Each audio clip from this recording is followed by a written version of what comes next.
بسم الله الرحمن الرحيم. الحمد لله الذي أنزل على عبده الكتاب ولم يجعل له عوجا قيما لينذر بأسا شديدا من لدنه ويبشر المؤمنين الذين يعملون الصالحات أن لهم أجرا حسنا ماكثين فيه أبدا وينذر الذين قالوا اتخذ الله ولدا ما لهم به من علم ولا لآبائهم كبرت كلمة تخرج من أفواههم إن يقولون إلا كذبا فلعلك باخع نفسك على آثارهم إن لم يؤمنوا بهذا الحديث أسفا إنا جعلنا ما على الأرض زينة لها لنبلوهم أيهم أحسن عملا وإنا لجاعلون ما عليها صعيدا جرزا أم حسبت أن أصحاب الكهف والرقيم كانوا من آياتنا عجبا إذ أوى الفتية إلى الكهف فقالوا ربنا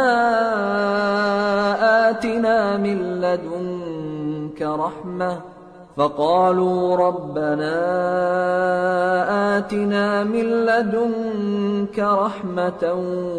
وهيئ لنا من أمرنا رشدا فضربنا على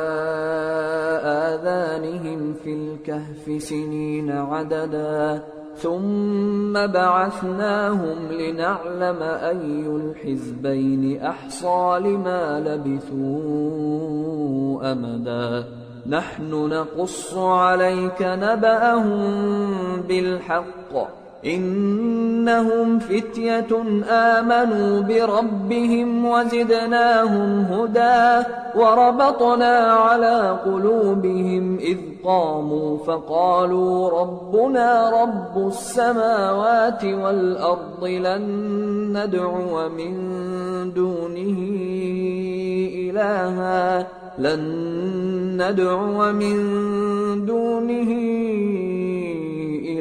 لقد قلنا إذا شططا هؤلاء قومنا اتخذوا من دونه آلهة لولا يأتون عليهم بسلطان بين فمن أظلم ممن افترى على الله كذبا وإذ اعتزلتموهم وما يعبدون إلا الله فأووا إلى الكهف ينشر لكم ربكم من رحمته ويهيئ لكم من أمركم مرفقا وترى الشمس إذا طلعت تزاور عن كهفهم ذات اليمين وإذا غربت تقرضهم ذات الشمال وهم في فجوة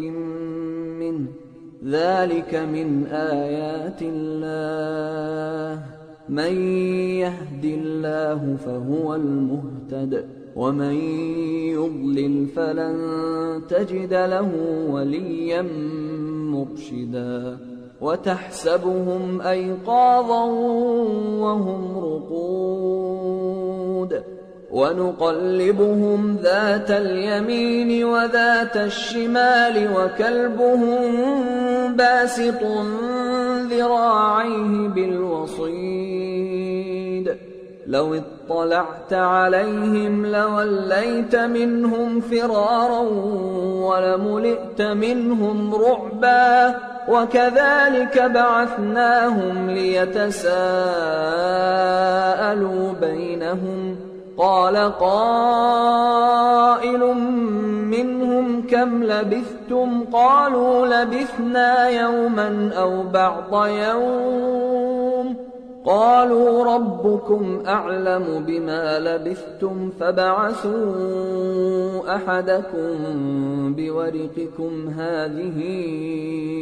إلى المدينة فلينظر أيها أزكى طعاما فليأتكم برزق منه وليتلطف ولا يشعرن بكم أحدا إنهم إن يظهروا عليكم يرجموكم أو يعيدوكم في ملتهم ولن تفلحوا إذا أبدا وكذلك أعثرنا عليهم ليعلموا أن وعد الله حق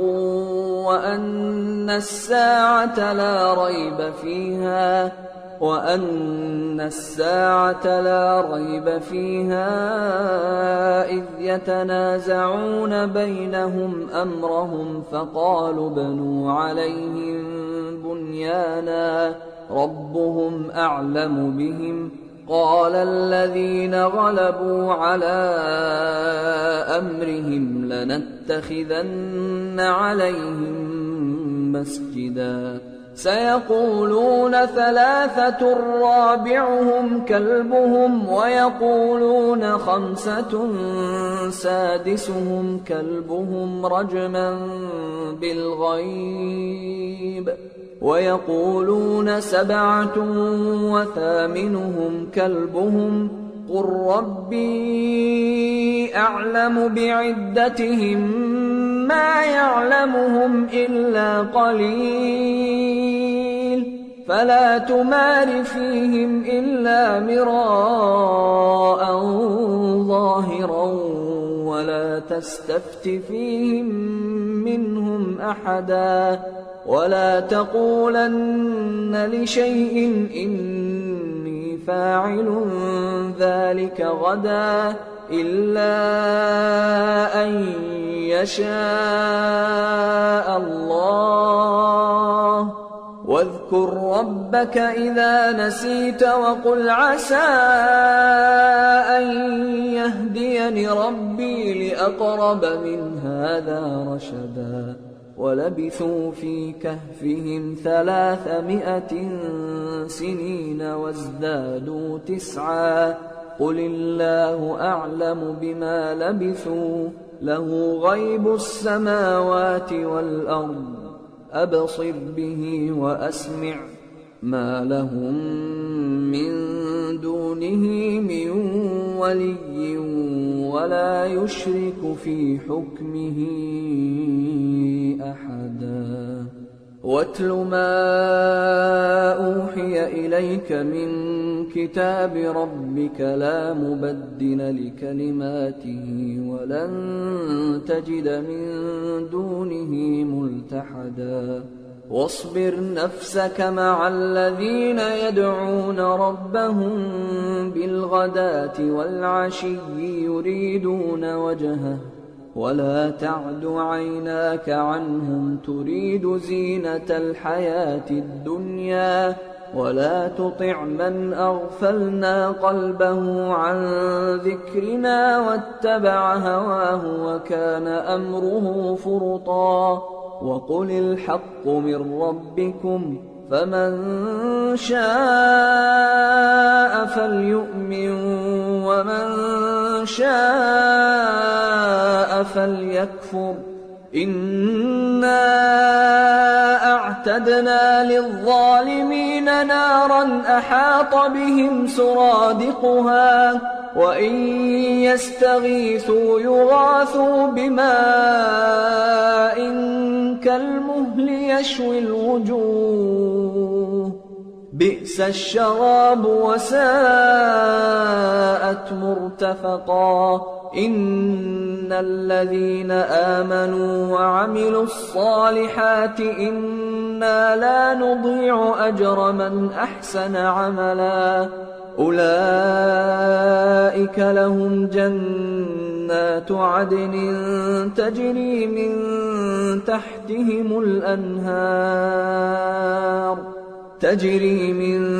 تحتهم الأنهار يحلون فيها من أساور من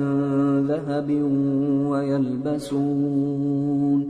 ويلبسون ثيابا خضرا من سندس وإستبرق متكئين فيها على الأرائك نعم الثواب وحسنت مرتفقا واضرب لهم مثلا الرجلين جعلنا لأحدهما جنتين من أعناب وحففناهما بنخل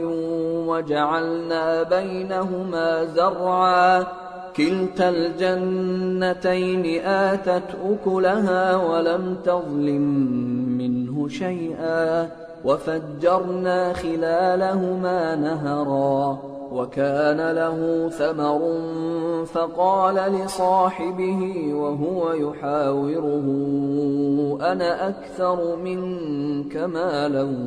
وأعز نفرا ودخل جنته وهو ظالم لنفسه قال ما أظن أن تبيد هذه أبدا وما أظن الساعة قائمة ولئن رددت إلى ربي لأجدن خيرا منها منقلبا قال له صاحبه وهو يحاوره أكفرت بالذي خلقك من تراب ثم من نطفة ثم سواك رجلا لكن هو الله ربي ولا أشرك بربي أحدا ولولا إذ دخلت جنتك قلت ما شاء الله لا قوة إلا بالله إن ترني أنا أقل منك مالا وولدا فعسى ربي أن يؤتيني خيرا من جنتك ويرسل عليها حسبانا من السماء فتصبح صعيدا زلقا أو يصبح ماؤها غورا فلن تستطيع له طلبا وأحيط بثمره فأصبح يقلب كفيه على ما أنفق فيها وهي خاوية على عروشها ويقول يا ليتني لم أشرك بربي أحدا ولم تكن له فئة ينصرونه من دون الله وما كان منتصرا هنالك الولاية لله الحق هو خير ثوابا وخير عقبا واضرب لهم مثل الحياة الدنيا كماء أنزلناه من السماء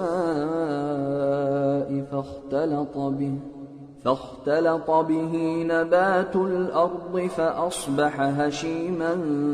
تذروه الرياح وكان الله على كل شيء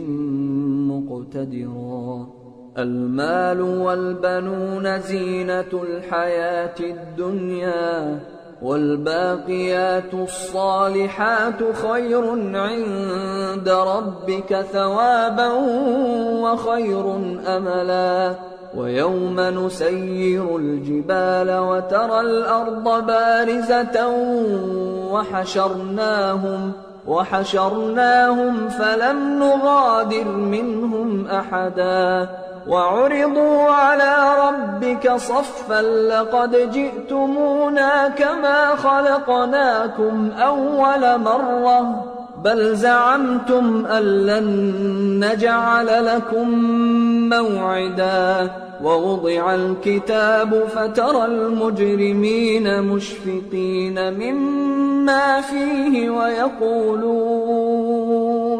ويقولون يا ويلتنا ما لهذا الكتاب لا يغادر صغيرة ولا كبيرة إلا أحصاها ووجدوا ما عملوا حاضرا ولا يظلم ربك أحدا وإذ قلنا للملائكة اسجدوا لآدم فسجدوا إلا إبليس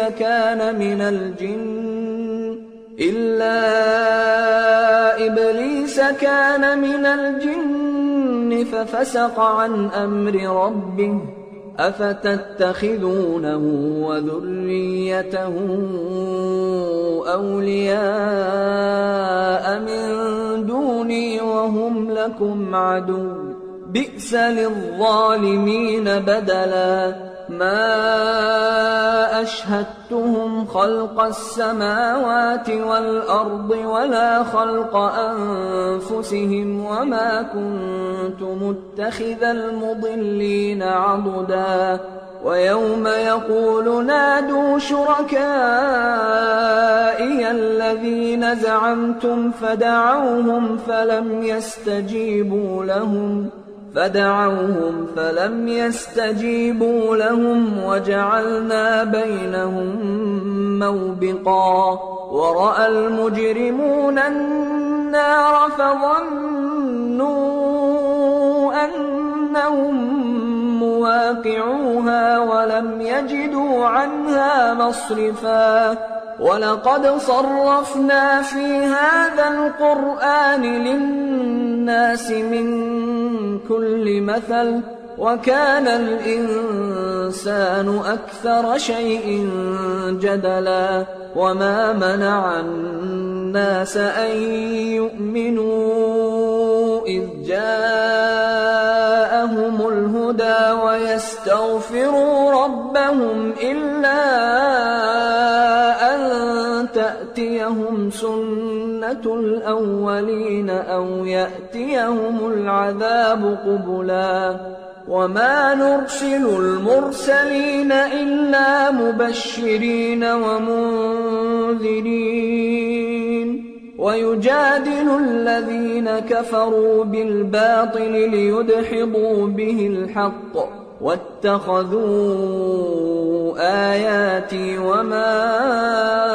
أنذروا هزوا ومن أظلم ممن ذكر بآيات ربه فأعرض عنها ونسي ما قدمت يداه إنا جعلنا على قلوبهم أكنة أن يفقهوه وفي آذانهم وقرا وإن تدعهم إلى الهدى فلن يهتدوا إذا أبدا وربك الغفور ذو الرحمة لو يؤاخذهم بما كسبوا لعجل لهم العذاب بل لهم موعد لن يجدوا من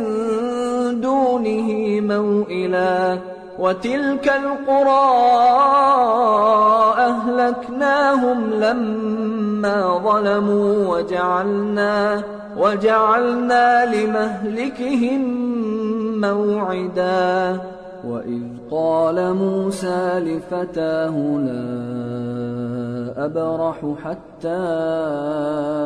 أبلغ مجمع البحرين أو أمضي حقبا فلما بلغا مجمع بينهما نسيا حوتهما فاتخذ سبيله في البحر سربا فلما جاوزا قال لفتاه آتنا غداءنا لقد لقينا من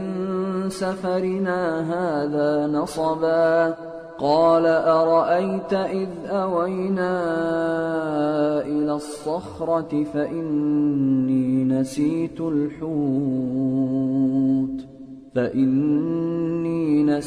الحوت وما أنسانيه إلا الشيطان أن أذكره واتخذ سبيله في البحر عجبا قال ذلك ما كنا نبغي فارتدا على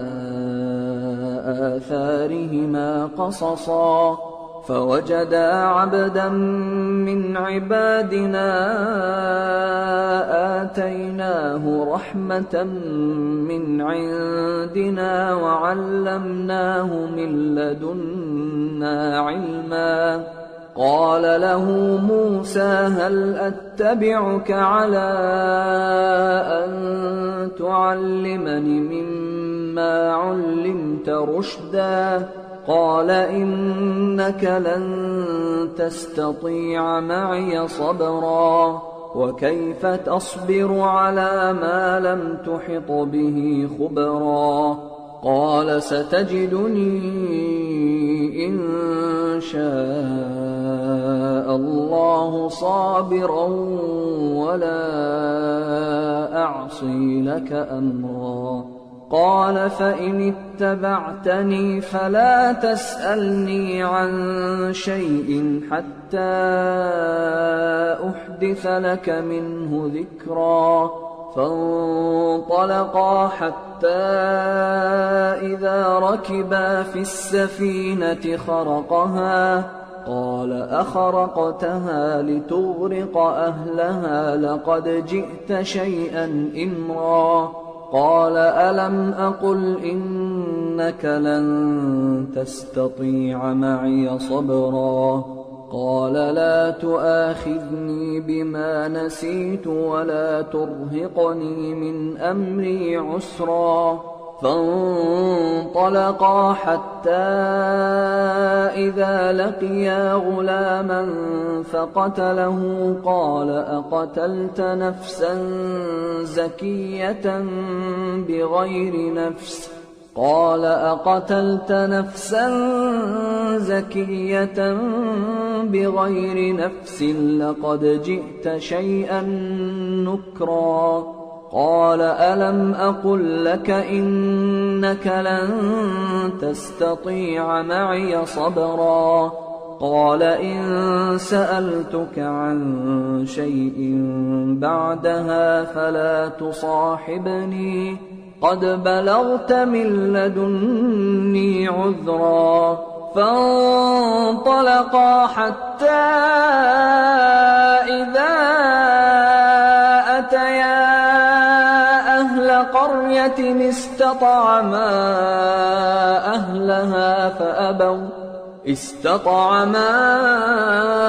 أهلها فأبوا أن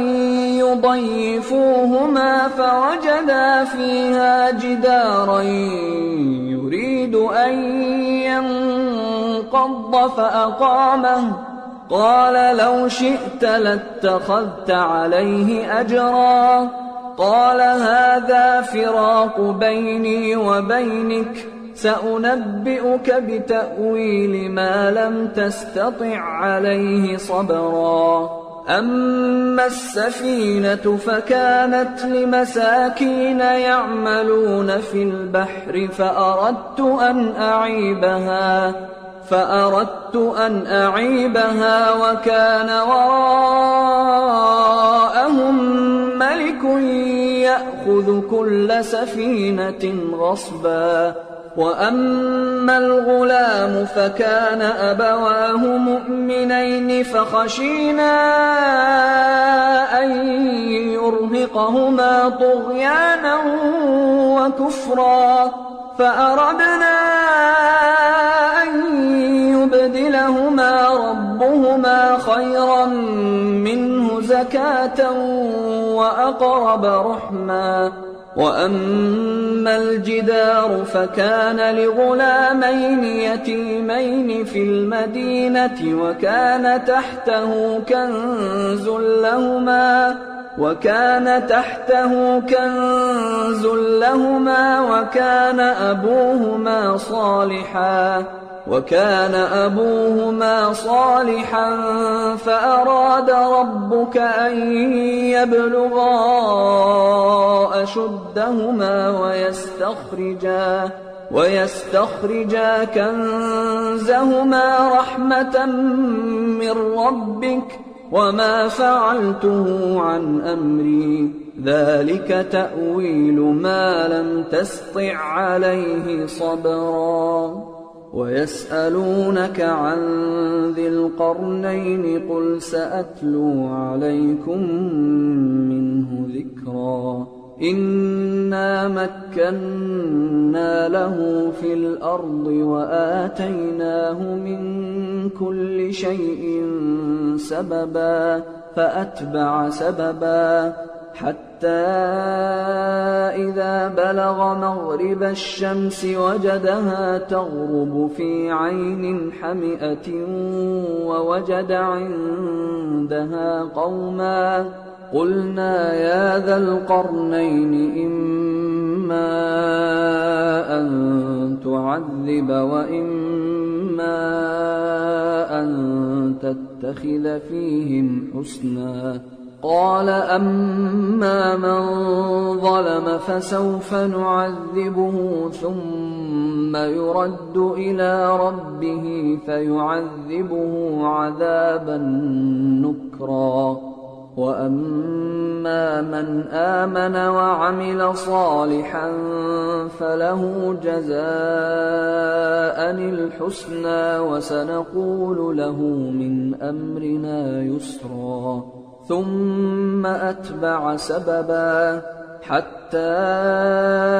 إذا بلغ مطلع الشمس وجدها تطلع على قوم لم نجعل لهم من دونها سترا. كذلك وقد أحطنا بما لديه خبرا. ثم أتبع سببا حتى إذا بلغ بين السدين وجد من دونهما قوما لا يكادون يفقهون قولا. قالوا يا ذا القرنين إن يأجوج ومأجوج مفسدون في الأرض فهل نجعل لك خرجا على أن تجعل بيننا وبينهم سدا. قال ما مكني فيه ربي خير فأعينوني بقوة أجعل بينكم وبينهم ردما. آتوني زبر الحديد حتى إذا ساوى بين الصدفين قال انفخوا حتى إذا جعله نارا قال آتوني أفرغ عليه قطرا. فما استطاعوا أن يظهروه وما استطاعوا له نقبا. قال هذا رحمة من ربي فإذا جاء وعد ربي جعله دكا وكان وعد ربي حقا. وتركنا بعضهم يومئذ يموج في بعض ونفخ في الصور فجمعناهم جمعا وعرضنا جهنم يومئذ للكافرين عرضا الذين كانت أعينهم في غطاء عن ذكري وكانوا لا يستطيعون سمعا أفحسب الذين كفروا أن يتخذوا عبادي من دوني أولياء إنا أعتدنا جهنم للكافرين نزلا قل هل ننبئكم بالأخسرين أعمالا الذين ضل سعيهم في الحياة الدنيا وهم يحسبون أنهم يحسنون صنعا أولئك الذين كفروا بآيات ربهم ولقائه فحبطت أعمالهم فلا نقيم لهم يوم القيامة وزنا ذلك جزاؤهم جهنم بما كفروا واتخذوا آياتي ورسلي هزوا إن الذين آمنوا وعملوا الصالحات كانت لهم جنات الفردوس نزلا خالدين فيها لا يبغون عنها حولا قل لو كان البحر مدادا لكلمات ربي لنفد البحر قبل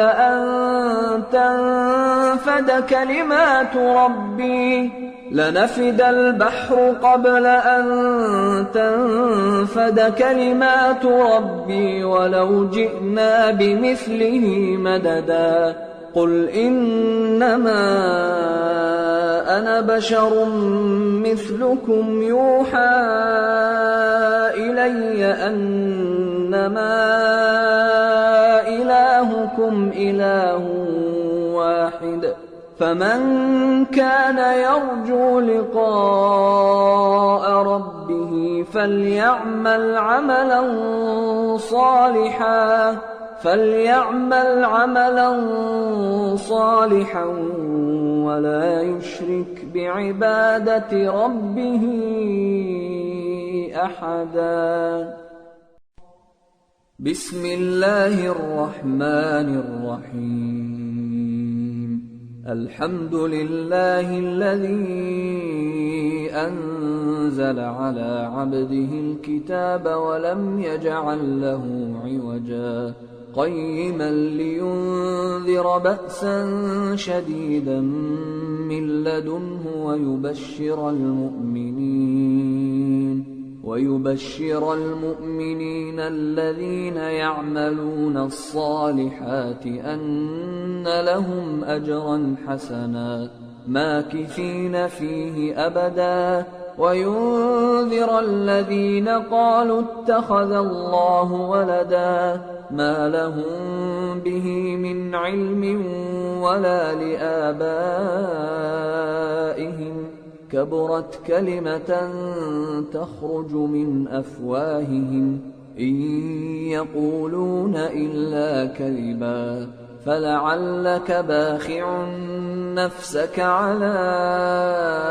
آثارهم إن لم يؤمنوا بهذا الحديث أسفا إنا جعلنا ما على الأرض زينة لها لنبلوهم أيهم أحسن عملا وإنا لجاعلون ما عليها صعيدا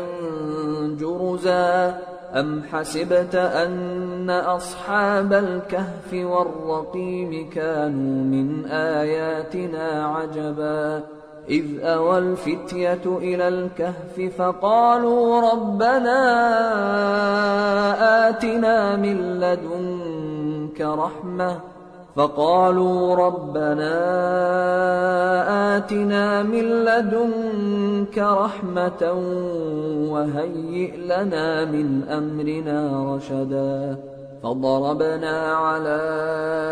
آذانهم في الكهف سنين عددا ثم بعثناهم لنعلم أي الحزبين أحصى لما لبثوا أمدا نحن نقص عليك نبأهم بالحق إنهم فتية آمنوا بربهم وزدناهم هدى وربطنا على قلوبهم إذ قاموا فقالوا ربنا رب السماوات والأرض لن ندعو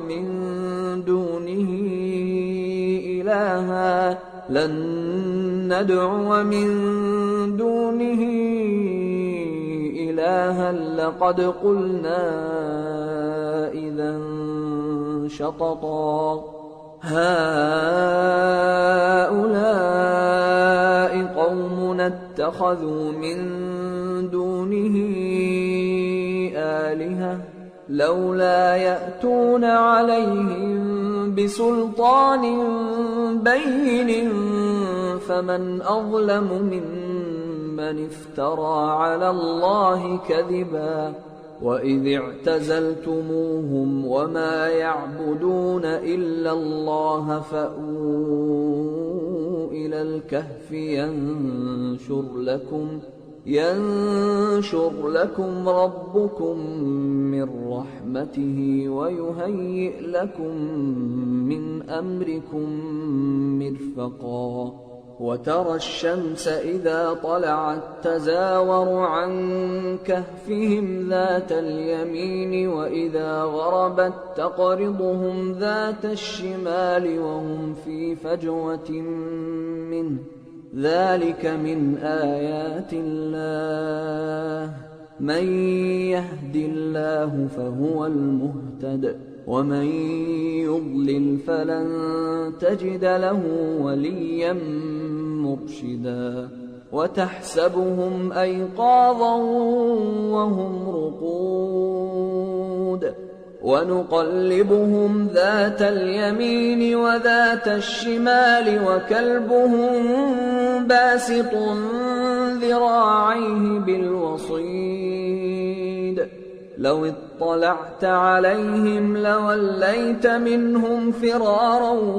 ولملئت منهم رعبا وكذلك بعثناهم ليتساءلوا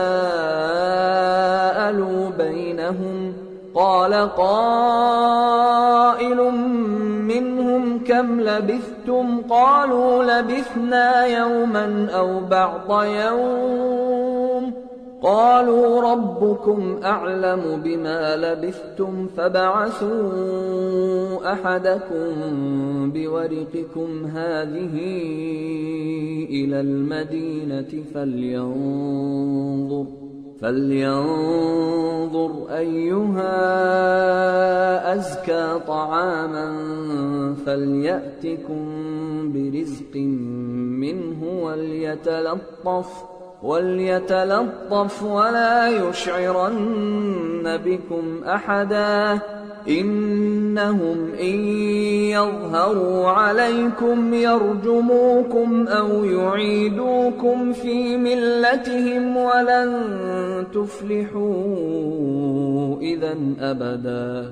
وكذلك أعثرنا عليهم ليعلموا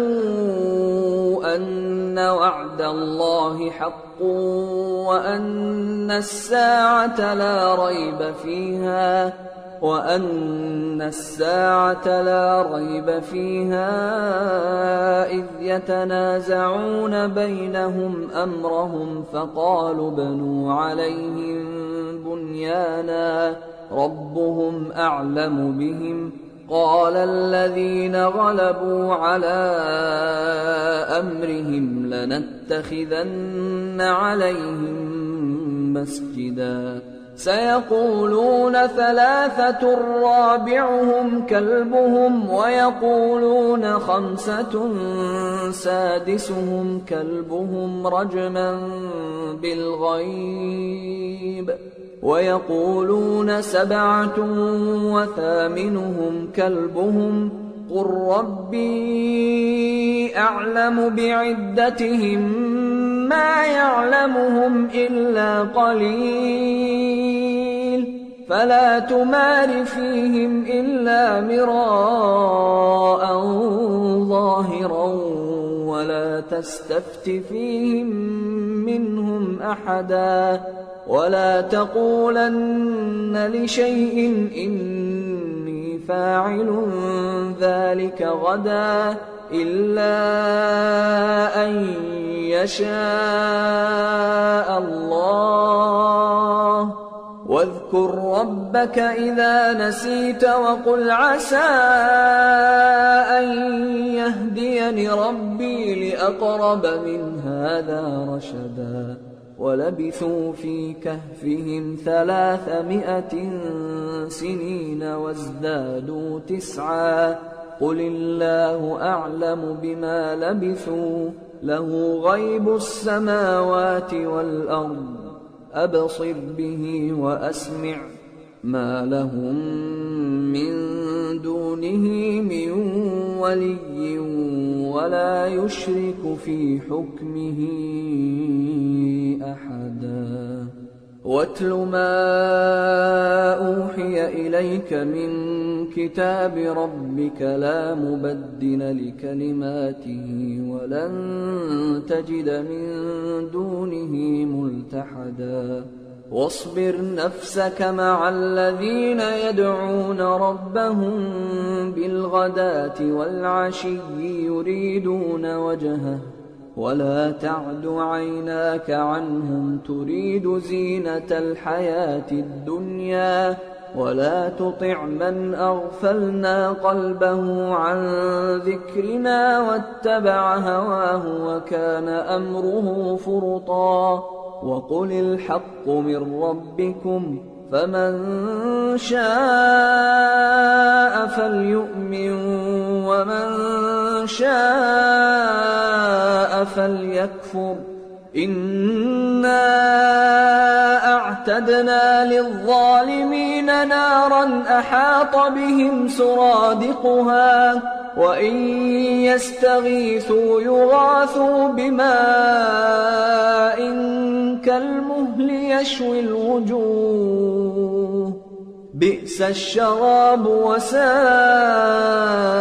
مرتفقا إن الذين آمنوا وعملوا الصالحات إنا لا نضيع أجر من أحسن عملا أولئك لهم جنات عدن تجري من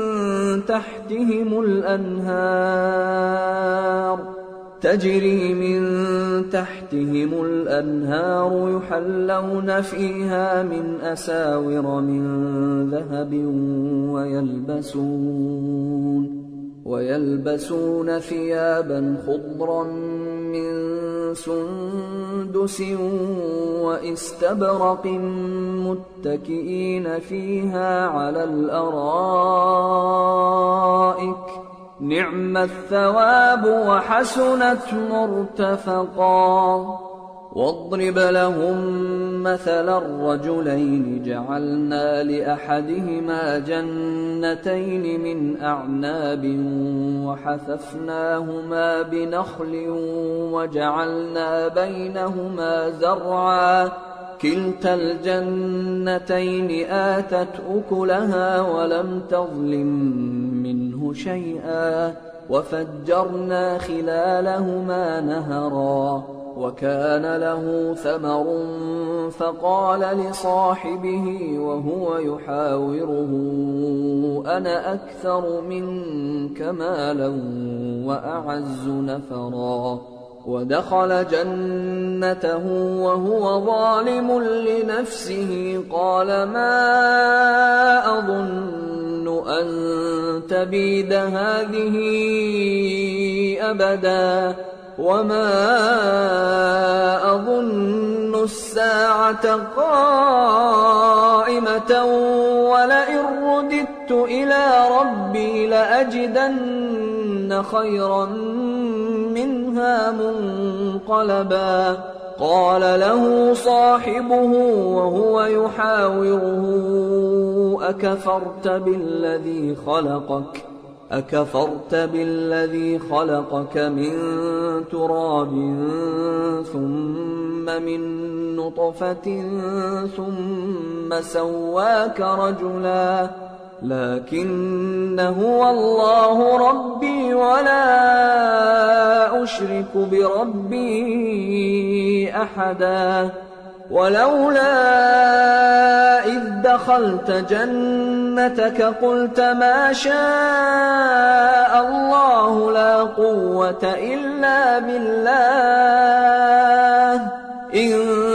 ترني أنا أقل منك مالا وولدا فعسى ربي أن يؤتيني خيرا من جنتك ويرسل عليها حسبانا من السماء فتصبح صعيدا زلقا أو يصبح ماؤها غورا فلن تستطيع له طلبا وأحيط بثمره فأصبح يقلب كفيه على ما أنفق فيها وهي خاوية على عروشها ويقول يا ليتني لم أشرك بربي أحدا ولم تكن له فئة ينصرونه من دون الله وما كان منتصرا هنالك الولاية لله الحق هو خير ثوابا وخير عقبا واضرب لهم مثل الحياة الدنيا كماء أنزلناه من السماء فاختلط به نبات الأرض فأصبح هشيما تذروه الرياح وكان الله على كل شيء مقتدرا المال والبنون زينة الحياة الدنيا والباقيات الصالحات خير عند ربك ثوابا وخير أملا ويوم نسير الجبال وترى الأرض بارزة وحشرناهم فلم نغادر منهم أحدا وعرضوا على ربك صفا لقد جئتمونا كما خلقناكم أول مرة بل زعمتم أن لن نجعل لكم موعدا ووضع الكتاب فترى المجرمين مشفقين مما فيه ويقولون يا ويلتنا ما لهذا الكتاب لا يغادر صغيرة ولا كبيرة إلا أحصاها ووجدوا ما عملوا حاضرا ولا يظلم ربك أحدا وإذ قلنا للملائكة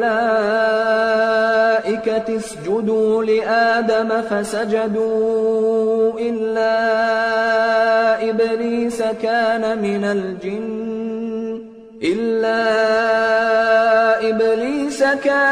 الجن ففسق عن أمر ربه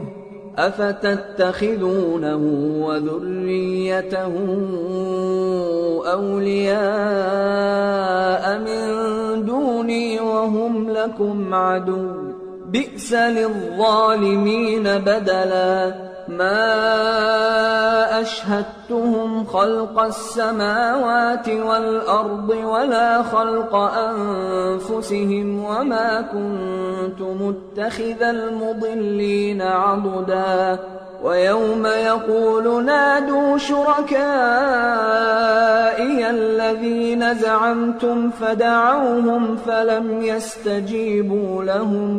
فدعوهم فلم يستجيبوا لهم وجعلنا بينهم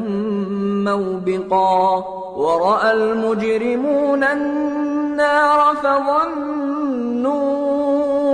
أنهم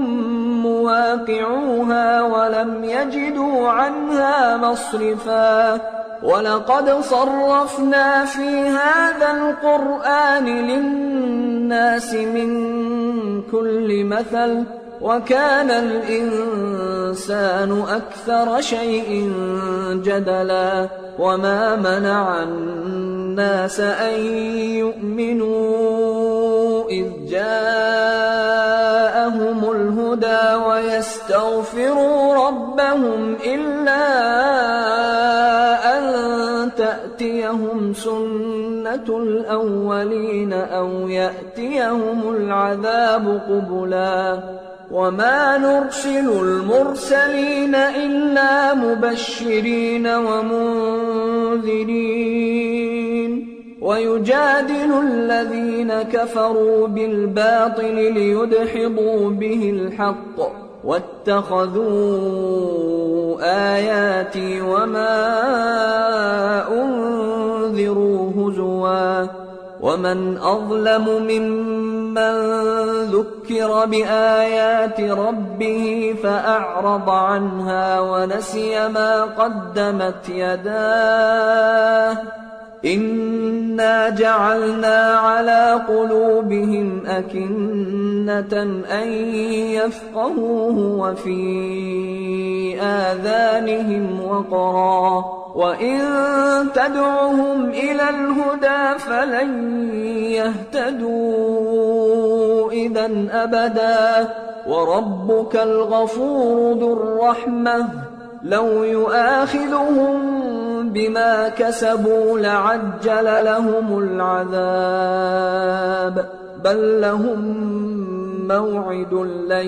يجدوا من دونه موئلا وتلك القرى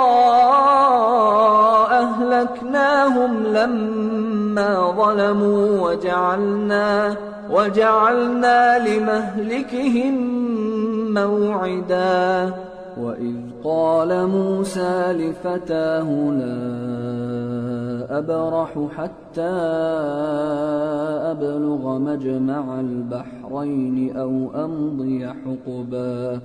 فلما بلغا مجمع بينهما نسيا حوتهما فاتخذ سبيله في البحر سربا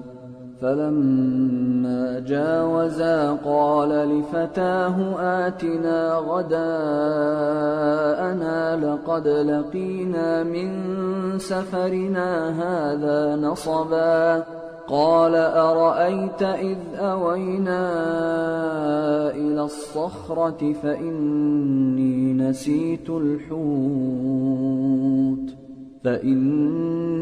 نسيت الحوت وما أنسانيه إلا الشيطان أن أذكره واتخذ سبيله في البحر عجبا قال ذلك ما كنا نبغي فارتدا على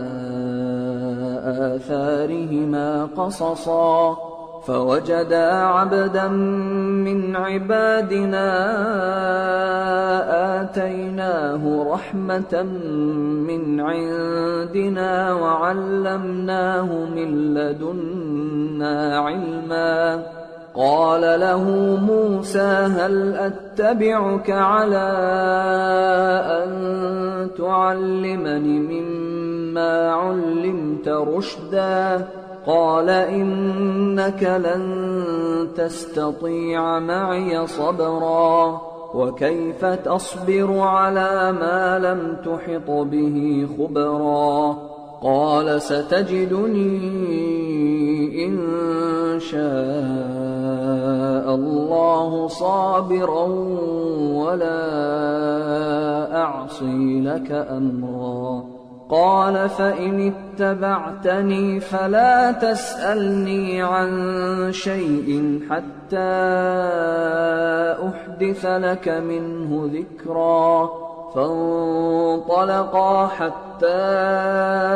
إذا ركبا في السفينة خرقها قال أخرقتها لتغرق أهلها لقد جئت شيئا إمرا قال ألم أقل إنك لن تستطيع معي صبرا قال لا تؤاخذني بما نسيت ولا ترهقني من أمري عسرا فانطلقا حتى إذا لقيا غلاما فقتله قال أقتلت نفسا زكية بغير نفس قال أقتلت نفسا زكية بغير نفس لقد جئت شيئا نكرا قال ألم أقل لك إنك لن تستطيع معي صبرا قال إن سألتك عن شيء بعدها فلا تصاحبني قد بلغت من لدني عذرا فانطلقا حتى إذا أتيا أهل قرية استطعما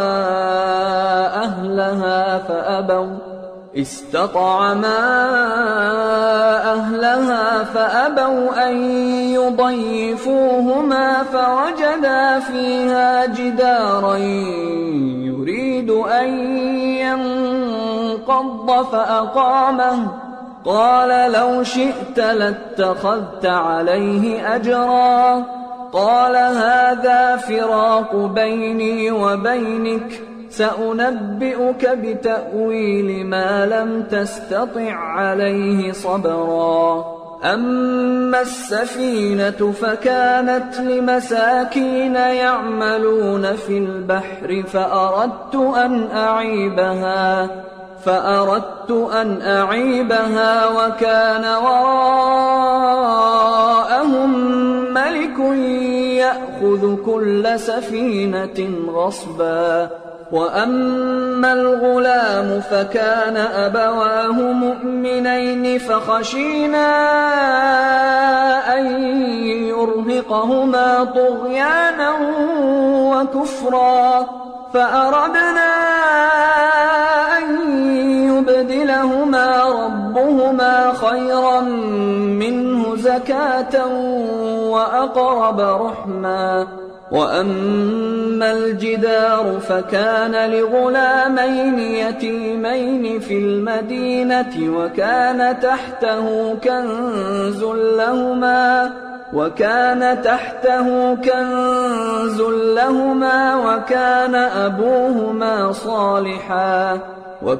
أبوهما صالحا فأراد ربك أن يبلغا أشدهما ويستخرجا كنزهما رحمة من ربك وما فعلته عن أمري ذلك تأويل ما لم تسطع عليه صبرا ويسألونك عن ذي القرنين قل سأتلو عليكم منه ذكرا إنا مكنا له في الأرض وآتيناه من كل شيء سببا فأتبع سببا حتى إذا بلغ مغرب الشمس وجدها تغرب في عين حمئة ووجد عندها قلنا يا ذا القرنين إما أن تعذب وإما أن تتخذ فيهم حسنا. قال أما من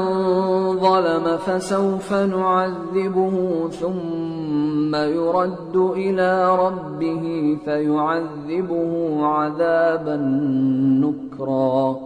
وأما من آمن وعمل صالحا فله جزاء الحسنى وسنقول له من أمرنا يسرا. ثم أتبع سببا حتى إذا بلغ مطلع الشمس وجدها تطلع على قوم لم نجعل لهم من دونها سترا. كذلك وقد أحطنا بما لديه خبرا. ثم أتبع سببا حتى إذا بلغ بين السدين وجد من دونهما قوما لا يكادون يفقهون قولا.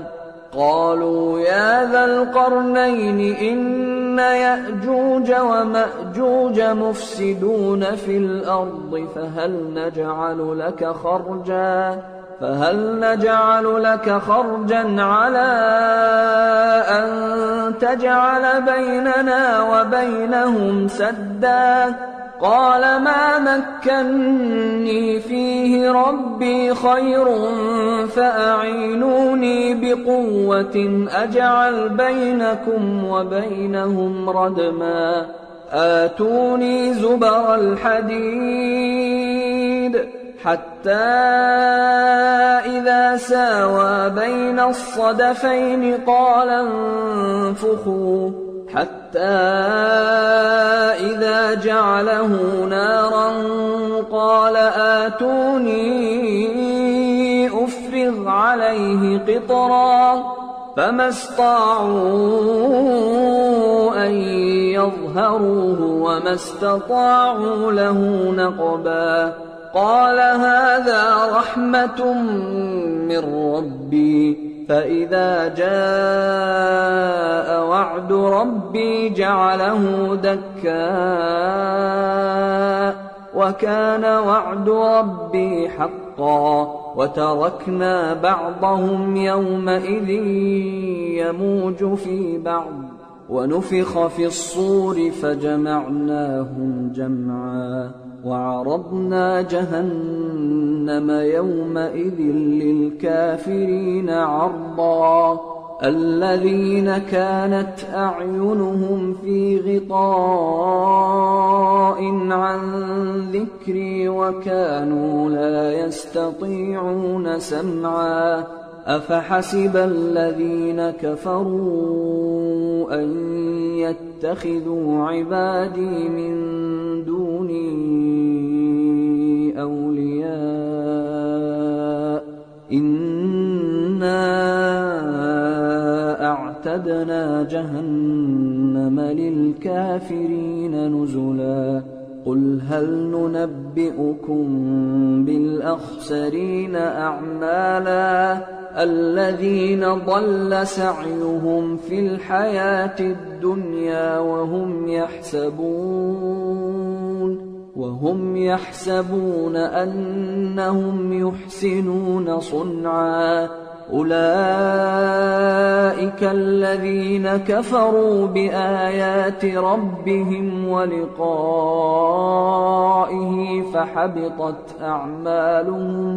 فحبطت أعمالهم فلا نقيم لهم يوم القيامة وزنا. ذلك جزاؤهم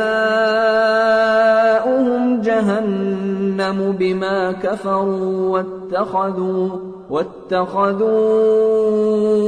آياتي ورسلي هزوا. إن الذين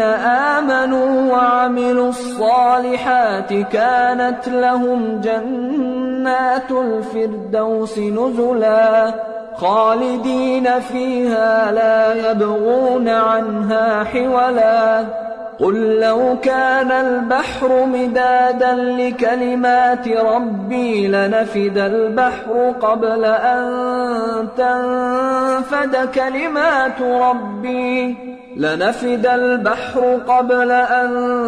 تنفد كلمات ربي ولو جئنا بمثله مددا قل إنما أنا بشر مثلكم يوحى إلي أنما إلهكم إله واحد فمن كان يرجو لقاء ربه فليعمل عملا صالحا ولا يشرك بعبادة ربه أحدا. بسم الله الرحمن الرحيم. الحمد لله الذي أنزل على عبده الكتاب ولم يجعل له عوجا قيما لينذر بأسا شديدا من لدنه ويبشر المؤمنين الذين يعملون الصالحات أن لهم أجرا حسنا ماكثين فيه أبدا وينذر الذين قالوا اتخذ الله ولدا ما لهم به من علم ولا لآبائهم كبرت كلمة تخرج من أفواههم إن يقولون إلا كذبا فلعلك باخع نفسك على آثارهم إن لم يؤمنوا بهذا الحديث أسفا إنا جعلنا ما على الأرض زينة لها لنبلوهم أيهم أحسن عملا وإنا لجاعلون ما عليها صعيدا جرزا أم حسبت أن أصحاب الكهف والرقيم كانوا من آياتنا عجبا إذ أوى الفتية إلى الكهف فقالوا ربنا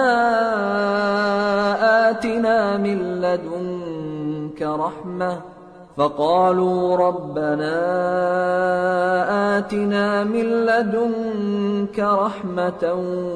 وهيئ لنا من أمرنا رشدا فضربنا على آذانهم في الكهف سنين عددا ثم بعثناهم لنعلم أي الحزبين أحصى لما لبثوا أمدا نحن نقص عليك نبأهم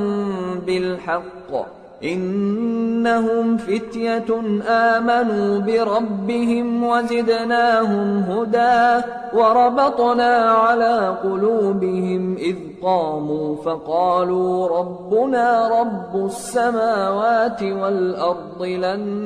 ندعو من دونه إلها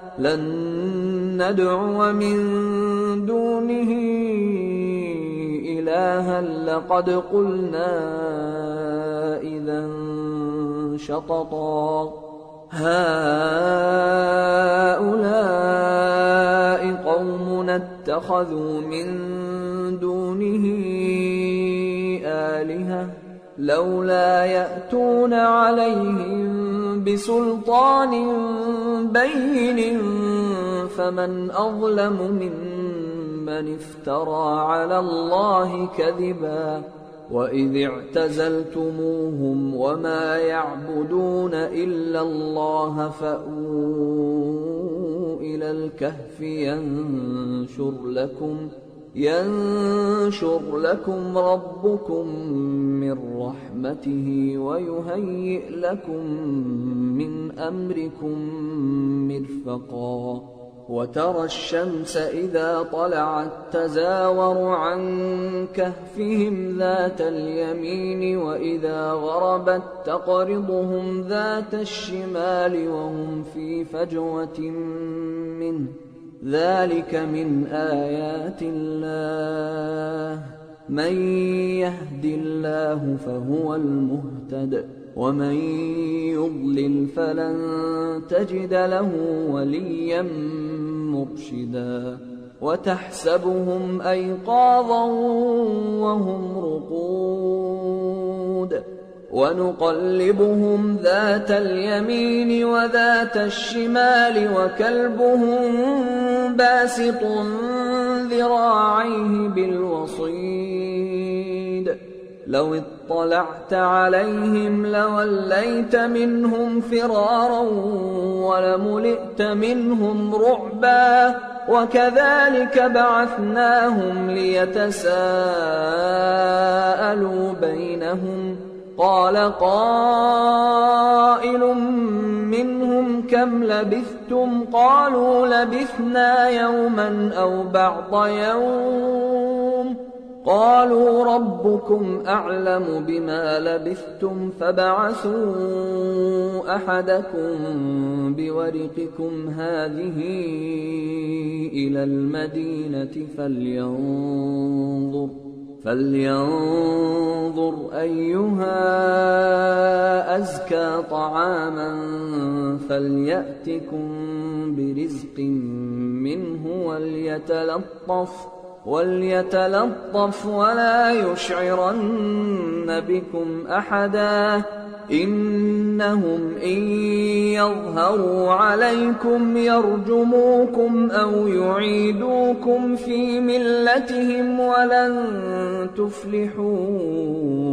إذا أبدا وكذلك أعثرنا عليهم ليعلموا أن وعد الله حق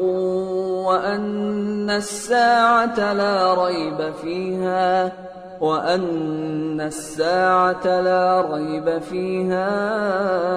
إذ يتنازعون بينهم أمرهم فقالوا بنوا عليهم بنيانا ربهم أعلم بهم قال الذين غلبوا على أمرهم لنتخذن عليهم مسجدا سيقولون ثلاثة رابعهم كلبهم ويقولون خمسة سادسهم كلبهم رجما بالغيب ويقولون سبعة وثامنهم كلبهم قل ربي أعلم بعدتهم ما يعلمهم إلا قليل فلا تمار فيهم إلا مراء ظاهرا ولا تستفت فيهم منهم أحدا ولا تقولن لشيء إني فاعل ذلك غدا إلا أن يشاء الله واذكر ربك إذا نسيت وقل عسى أن يهديني ربي لأقرب من هذا رشدا ولبثوا في كهفهم 300 سنين وازدادوا 9 قل الله أعلم بما لبثوا له غيب السماوات والأرض أبصر به وأسمع ما لهم من دونه من ولي ولا يشرك في حكمه أحدا واتل ما أوحي إليك من كتاب ربك لا مبدل لكلماته ولن تجد من دونه ملتحدا واصبر نفسك مع الذين يدعون ربهم بالغداة والعشي يريدون وجهه ولا تعد عيناك عنهم تريد زينة الحياة الدنيا ولا تطع من أغفلنا قلبه عن ذكرنا واتبع هواه وكان أمره فرطا وقل الحق من ربكم فمن شاء فليؤمن ومن شاء فليكفر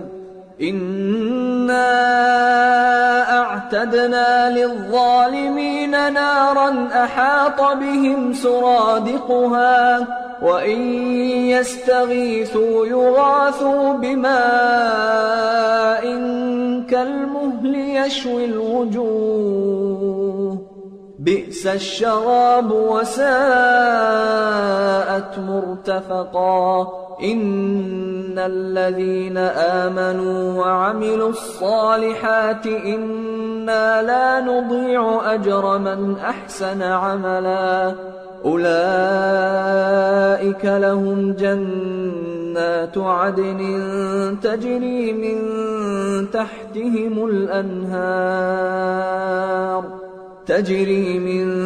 تحتهم الأنهار يحلون فيها من أساور من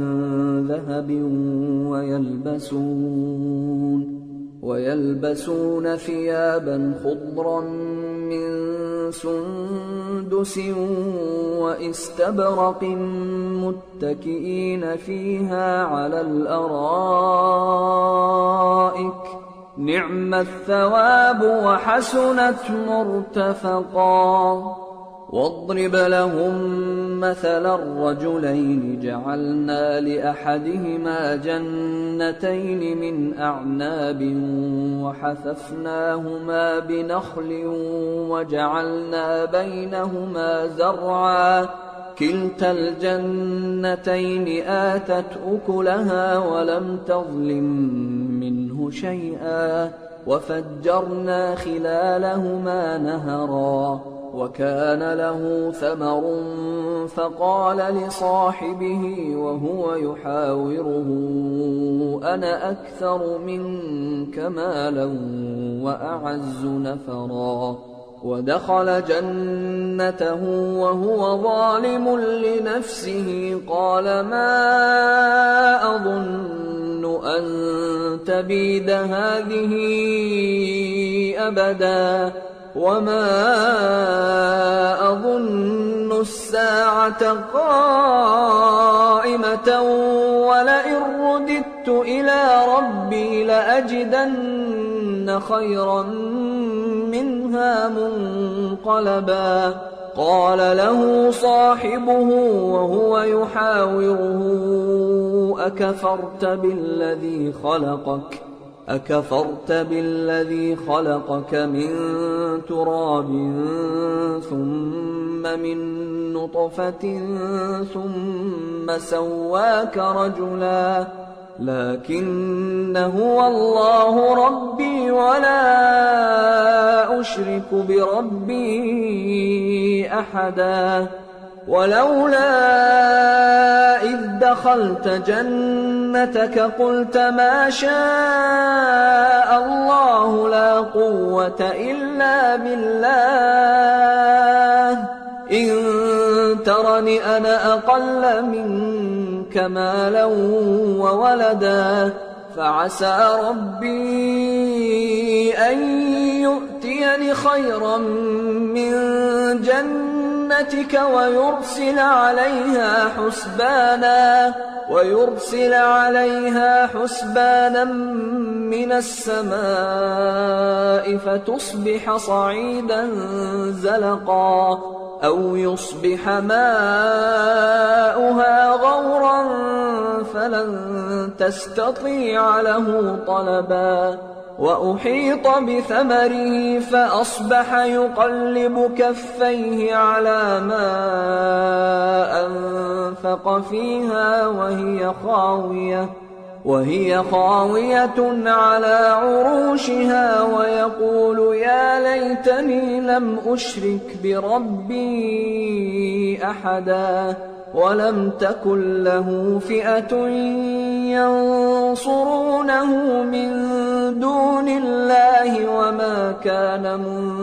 منتصرا هنالك الولاية لله الحق هو خير ثوابا وخير عقبا واضرب لهم مثل الحياة الدنيا كماء أنزلناه من السماء فاختلط به نبات الأرض فأصبح هشيما تذروه الرياح وكان الله على كل شيء مقتدرا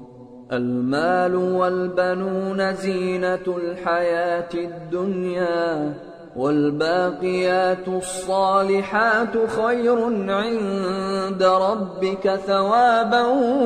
وخير أملا ويوم نسير الجبال وترى الأرض بارزة وحشرناهم فلم نغادر منهم أحدا وعرضوا على ربك صفا لقد جئتمونا كما خلقناكم أول مرة بل زعمتم أن لن نجعل لكم موعدا ووضع الكتاب فترى المجرمين مشفقين مما فيه ويقولون يا ويلتنا ما لهذا الكتاب لا يغادر صغيرة ولا كبيرة إلا أحصاها ووجدوا ما عملوا حاضرا ولا يظلم ربك أحدا وإذ قلنا للملائكة اسجدوا لآدم فسجدوا إلا إبليس كان من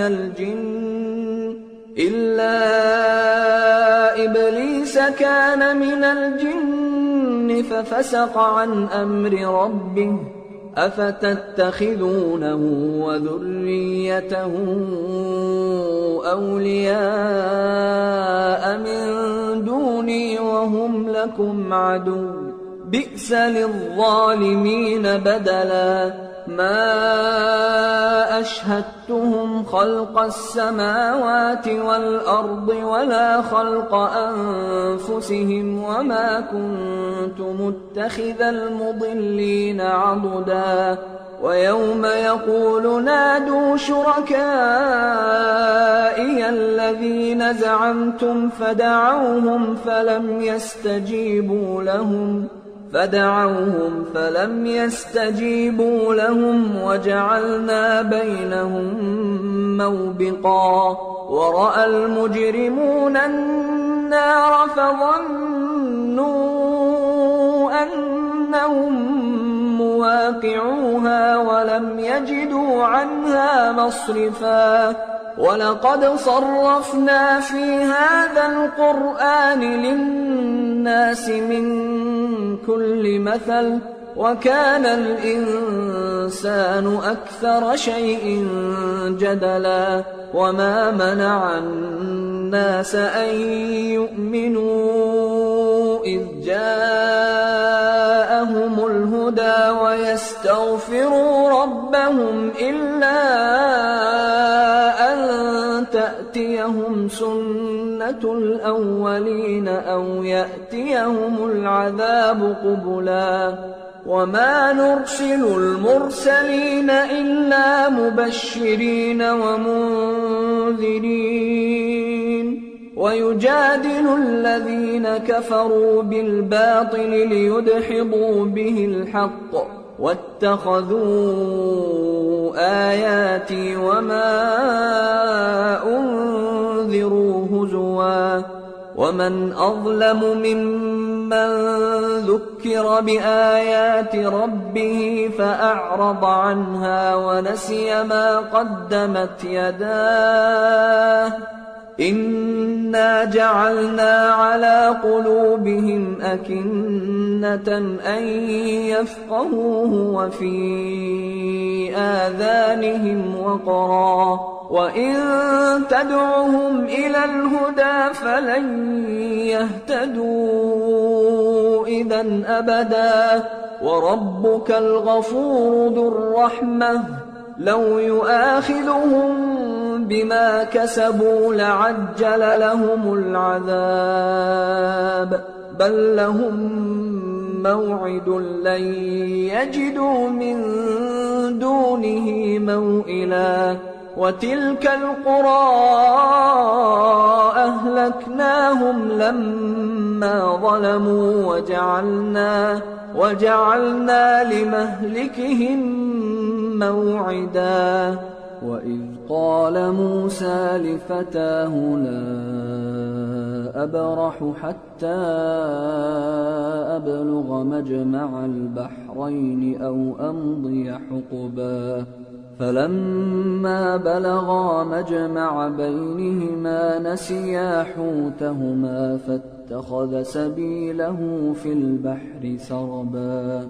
فلما جاوزا قال لفتاه آتنا غداءنا لقد لقينا من سفرنا هذا نصبا قال أرأيت إذ أوينا إلى الصخرة فإني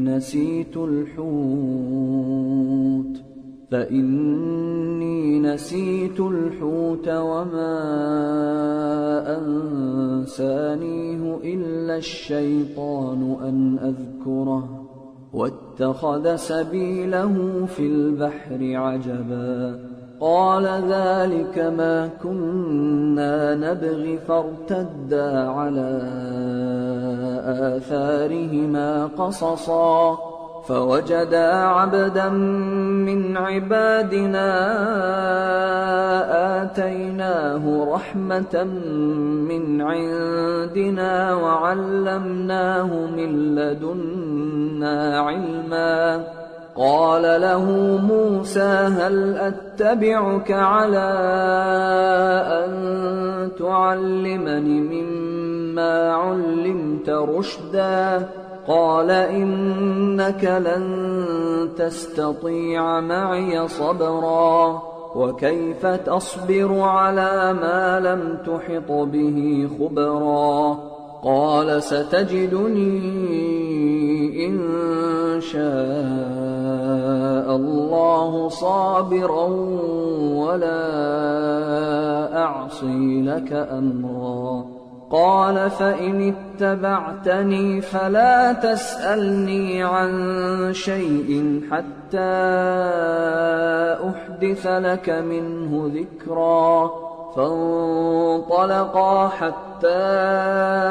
إذا ركبا في السفينة خرقها قال أخرقتها لتغرق أهلها لقد جئت شيئا إمرا قال ألم أقل إنك لن تستطيع معي صبرا قال لا تؤاخذني بما نسيت ولا ترهقني من أمري عسرا فانطلقا حتى إذا لقيا غلاما فقتله قال أقتلت نفسا زكية بغير نفس قال أقتلت نفسا زكية بغير نفس لقد جئت شيئا نكرا قال ألم أقل لك إنك لن تستطيع معي صبرا قال إن سألتك عن شيء بعدها فلا تصاحبني قد بلغت من لدني عذرا. فانطلقا حتى إذا أتيا أهل قرية استطعما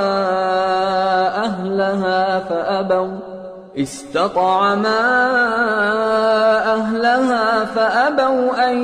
يضيفوهما فوجدا فيها جدارا يريد أن ينقض فأقامه. قال لو شئت لاتخذت عليه أجرا. قال هذا فراق بيني وبينك سأنبئك بتأويل ما لم تستطع عليه صبرا. أما السفينة فكانت لمساكين يعملون في البحر فأردت أن أعيبها وكان وراءهم ملك يأخذ كل سفينة غصبا. وأما الغلام فكان أبواه مؤمنين فخشينا أن يرهقهما طغيانا وكفرا فأردنا أن يبدلهما ربهما خيرا منه زكاة وأقرب رحما. وأما الجدار فكان لغلامين يتيمين في المدينة وكان تحته كنز لهما وكان أبوهما صالحا فأراد ربك أن يبلغا أشدهما ويستخرجا كنزهما رحمة من ربك وما فعلته عن أمري ذلك تأويل ما لم تسطع عليه صبرا. ويسألونك عن ذي القرنين قل سأتلو عليكم منه ذكرا. إنا مكنا له في الأرض وآتيناه من كل شيء سببا فأتبع سببا حتى إذا بلغ مغرب الشمس وجدها تغرب في عين حمئة ووجد عندها قوما. قلنا يا ذا القرنين إما أن تعذب وإما أن تتخذ فيهم حسنا. قال أما من ظلم فسوف نعذبه ثم يرد إلى ربه فيعذبه عذابا نكرا. وأما من آمن وعمل صالحا فله جزاء الحسنى وسنقول له من أمرنا يسرا. ثم أتبع سببا حتى إذا بلغ مطلع الشمس وجدها تطلع على قوم لم نجعل لهم من دونها سترا. كذلك وقد أحطنا بما لديه خبرا. ثم أتبع سببا حتى إذا بلغ بين السدين وجد من دونهما قوما لا يكادون يفقهون قولا. قالوا يا ذا القرنين إن يأجوج ومأجوج مفسدون في الأرض فهل نجعل لك خرجا فهل نجعل لك خرجا على أن تجعل بيننا وبينهم سدا؟ قال ما مكني فيه ربي خير فأعينوني بقوة أجعل بينكم وبينهم ردما آتوني زبر الحديد حتى إذا ساوى بين الصدفين قال انفخوا حتى إذا جعله نارا قال آتوني أفرغ عليه قطرا فما استطاعوا أن يظهروه وما استطاعوا له نقبا قال هذا رحمة من ربي فإذا جاء وعد ربي جعله دكا وكان وعد ربي حقا وتركنا بعضهم يومئذ يموج في بعض ونفخ في الصور فجمعناهم جمعا وعرضنا جهنم يومئذ للكافرين عرضا الذين كانت أعينهم في غطاء عن ذكري وكانوا لا يستطيعون سمعا أفحسب الذين كفروا أن يتخذوا عبادي من دوني أولياء إنا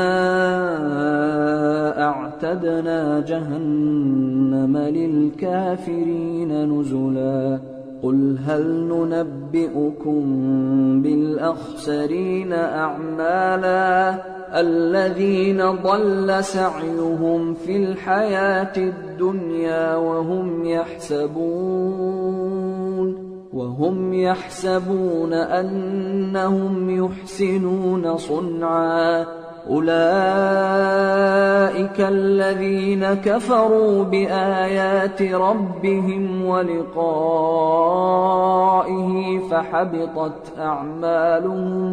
فحبطت أعمالهم فلا نقيم لهم يوم القيامة وزنا ذلك جزاؤهم جهنم بما كفروا واتخذوا آياتي ورسلي هزوا إن الذين آمنوا وعملوا الصالحات كانت لهم جنات الفردوس نزلا خالدين فيها لا يبغون عنها حولا قل لو كان البحر مدادا لكلمات ربي لنفد البحر قبل أن تنفد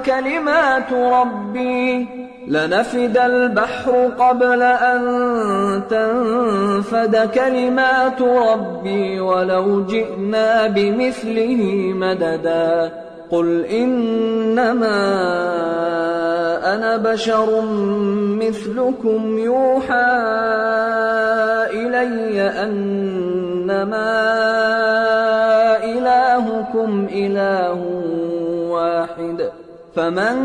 كان يرجو لقاء ربه فليعمل عملا صالحا ولا يشرك بعبادة ربه أحدا بسم الله الرحمن الرحيم الحمد لله الذي أنزل على عبده الكتاب ولم يجعل له عوجا قيما لينذر بأسا شديدا من لدنه ويبشر المؤمنين ويبشر المؤمنين الذين يعملون الصالحات أن لهم أجرا حسنا ماكثين فيه أبدا، وينذر الذين قالوا اتخذ الله ولدا ما لهم به من علم ولا لآبائهم، كبرت كلمة تخرج من أفواههم إن يقولون إلا كذبا، فلعلك باخع نفسك على آثارهم إن لم يؤمنوا بهذا الحديث أسفا، إنا جعلنا ما على الأرض زينة لها لنبلوهم أيهم أحسن عملا، وإنا لجاعلون ما عليها صعيدا جرزا. أم حسبت أن أصحاب الكهف والرقيم كانوا من آياتنا عجبا، إذ أوى الفتية إلى الكهف فقالوا ربنا آتنا من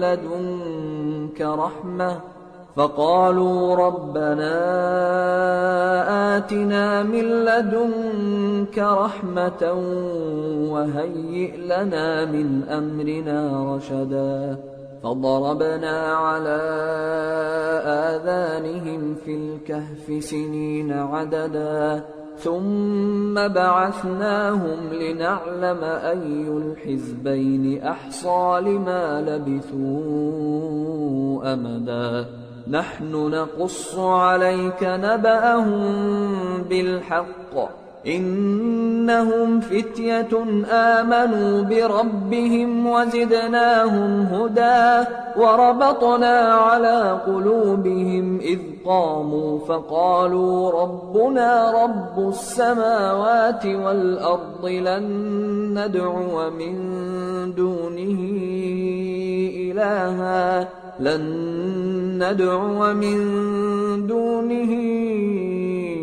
إلها لقد قلنا إذا شططا، هؤلاء قومنا اتخذوا من دونه آلهة لولا يأتون عليهم بسلطان بين، فمن أظلم ممن افترى على الله كذبا. وإذ اعتزلتموهم وما يعبدون إلا الله فأووا إلى الكهف ينشر لكم ربكم من رحمته ويهيئ لكم من أمركم مرفقا. وترى الشمس إذا طلعت تزاور عن كهفهم ذات اليمين وإذا غربت تقرضهم ذات الشمال وهم في فجوة منه، ذلك من آيات الله، من يهد الله فهو المهتد، ومن يضلل فلن تجد له وليا مرشدا. وتحسبهم أيقاظا وهم رقود ونقلبهم ذات اليمين وذات الشمال وكلبهم باسط ذراعيه بالوصيد، لو اطلعت عليهم لوليت منهم فرارا ولملئت منهم رعبا. وكذلك بعثناهم ليتساءلوا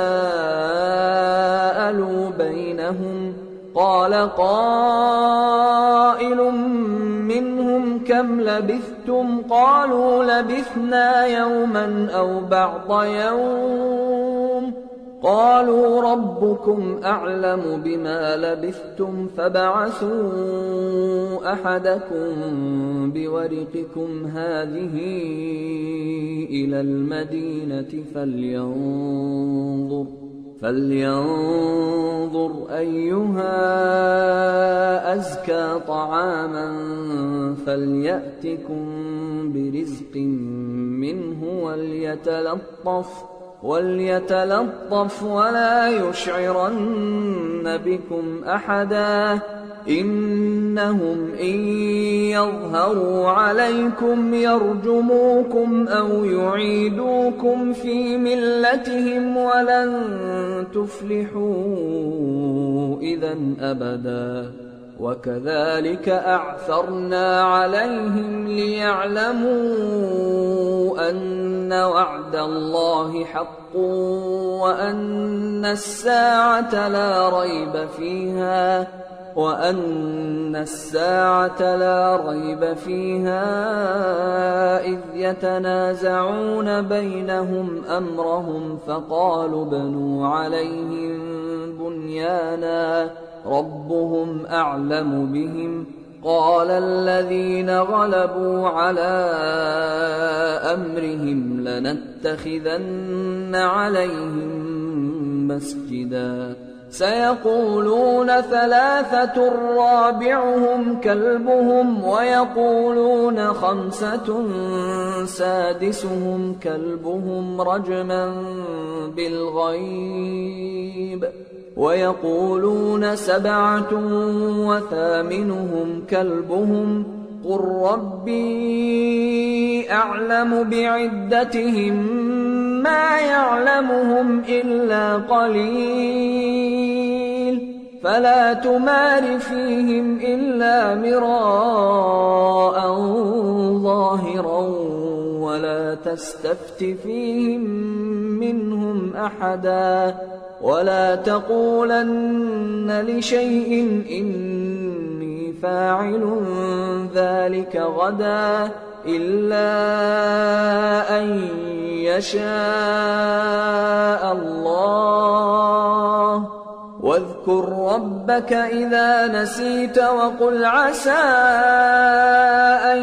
يهديني ربي لأقرب من هذا رشدا ولبثوا في كهفهم 300 سنين وازدادوا 9 قل الله أعلم بما لبثوا له غيب السماوات والأرض أبصر به وأسمع ما لهم من دونه من ولي ولا يشرك في حكمه أحدا واتل ما أوحي إليك من كتاب ربك لا مبدل لكلماته ولن تجد من دونه ملتحدا واصبر نفسك مع الذين يدعون ربهم بالغداة والعشي يريدون وجهه ولا تعد عيناك عنهم تريد زينة الحياة الدنيا ولا تطع من أغفلنا قلبه عن ذكرنا واتبع هواه وكان أمره فرطا وقل الحق من ربكم فمن شاء فليؤمن ومن شاء فليكفر إنا أعتدنا للظالمين نارا أحاط بهم سرادقها وإن يستغيثوا يغاثوا بماء كالمهل يشوي الوجوه بئس الشراب وساءت مرتفقا إن الذين آمنوا وعملوا الصالحات إنا لا نضيع أجر من أحسن عملا أولئك لهم جنات عدن تجري من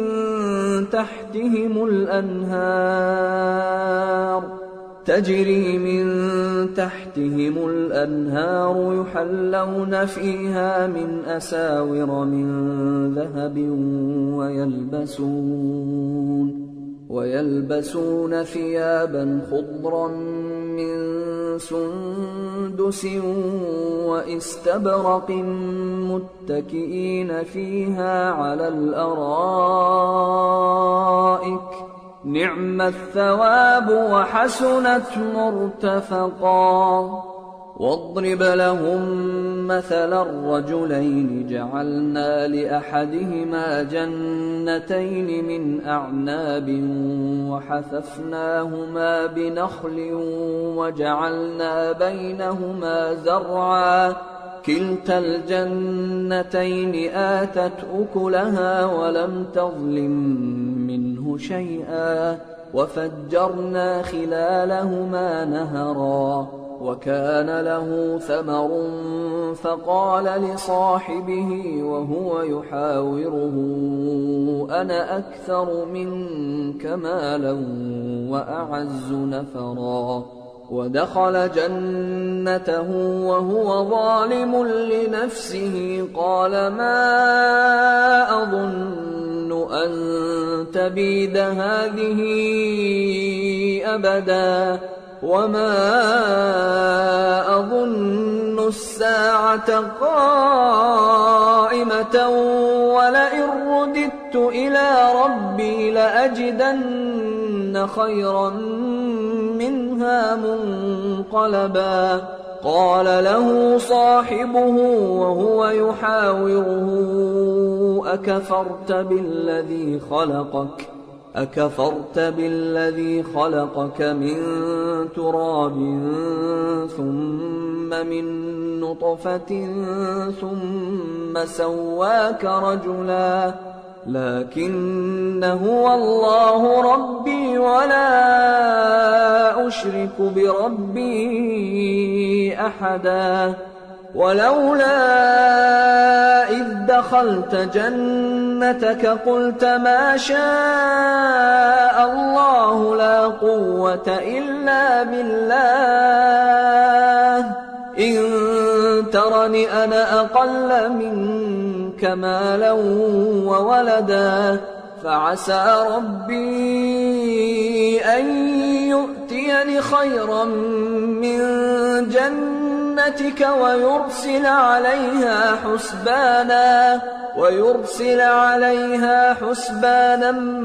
من السماء فتصبح صعيدا زلقا أو يصبح ماؤها غورا فلن تستطيع له طلبا. وأحيط بثمره فأصبح يقلب كفيه على ما أنفق فيها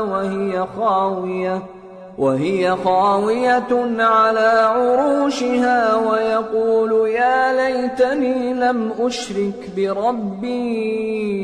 أحدا ولم تكن له فئة ينصرونه من دون الله وما كان منتصرا. هنالك الولاية لله الحق هو خير ثوابا وخير عقبا. واضرب لهم مثل الحياة الدنيا كماء أنزلناه من السماء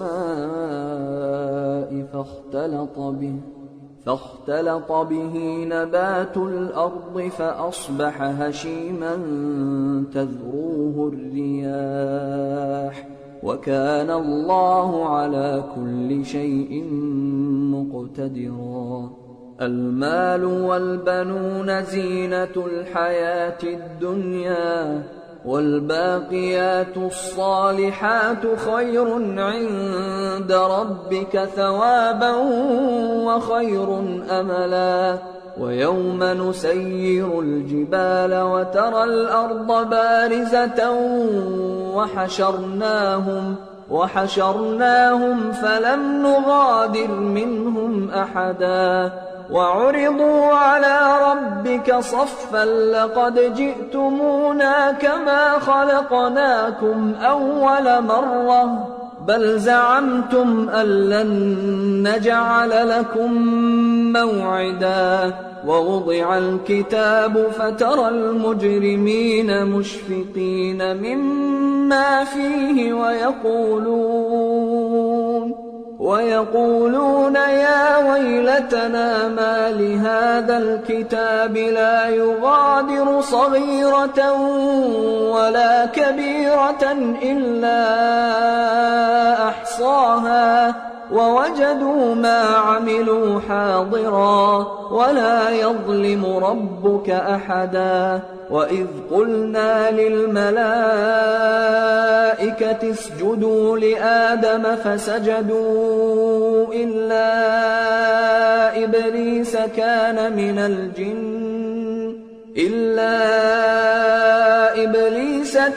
من الجن ففسق عن أمر ربه أفتتخذونه وذريته أولياء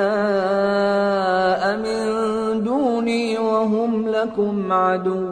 بئس للظالمين بدلا ما أشهدتهم خلق السماوات والأرض ولا خلق أنفسهم وما كنت متخذ المضلين عضدا ويوم يقول نادوا شركائي الذين زعمتم فدعوهم فلم يستجيبوا لهم وجعلنا بينهم موبقا ورأى المجرمون النار فظنوا أنهم مواقعوها ولم يجدوا عنها مصرفا ولقد صرفنا في هذا القرآن للناس من كل مثل وكان الإنسان أكثر شيء جدلا وما منع الناس أن يؤمنوا إذ جاءهم الهدى ويستغفروا ربهم إلا أن تأتيهم سنة الأولين أو يأتيهم العذاب قبلا وما نرسل المرسلين إلا مبشرين ومنذرين ويجادل الذين كفروا بالباطل ليدحضوا به الحق واتخذوا آياتي وما أنذروا هزوا ومن أظلم ممن ذكر بآيات ربه فأعرض عنها ونسي ما قدمت يداه إنا جعلنا على قلوبهم أكنة أن يفقهوه وفي آذانهم وقرا وإن تدعهم إلى الهدى فلن يهتدوا إذا أبدا وربك الغفور ذو الرحمة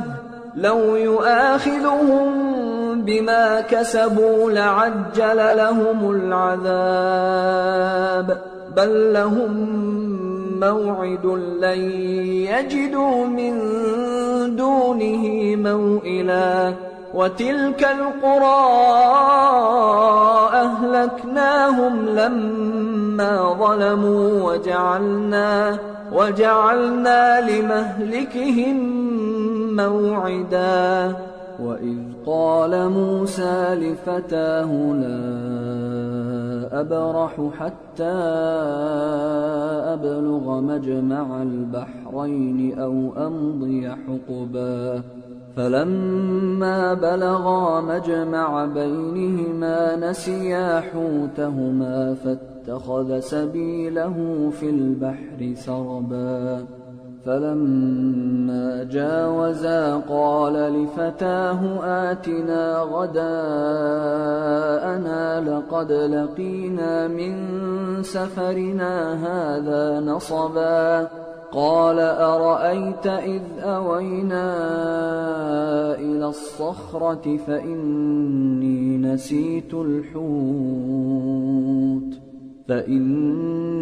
نسيت الحوت وما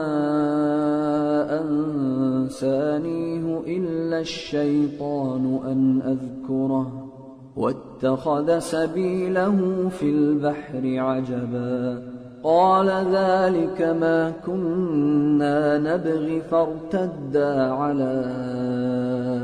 آثارهما قصصا فوجدا عبدا من عبادنا آتيناه رحمة من عندنا وعلمناه من لدنا علما قال له موسى هل أتبعك على أن تعلمني مما علمت رشدا قال إنك لن تستطيع معي صبرا وكيف تصبر على ما لم تحط به خبرا قال ستجدني إن شاء الله صابرا ولا أعصي لك أمرا قال فإن اتبعتني فلا تسألني عن شيء حتى أحدث لك منه ذكرا فانطلقا حتى إذا ركبا في السفينة خرقها قال أخرقتها لتغرق أهلها لقد جئت شيئا إمرا قال ألم أقل إنك لن تستطيع معي صبرا قال لا تؤاخذني بما نسيت ولا ترهقني من أمري عسرا فانطلقا حتى إذا لقيا غلاما فقتله قال أقتلت نفسا زكية بغير نفس قال أقتلت نفسا زكية بغير نفس لقد جئت شيئا نكرا قال ألم أقل لك إنك لن تستطيع معي صبرا قال إن سألتك عن شيء بعدها فلا تصاحبني قد بلغت من لدني عذرا فانطلقا حتى إذا أتيا أهل قرية استطعما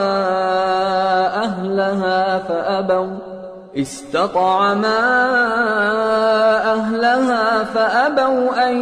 يضيفوهما فوجدا فيها جدارا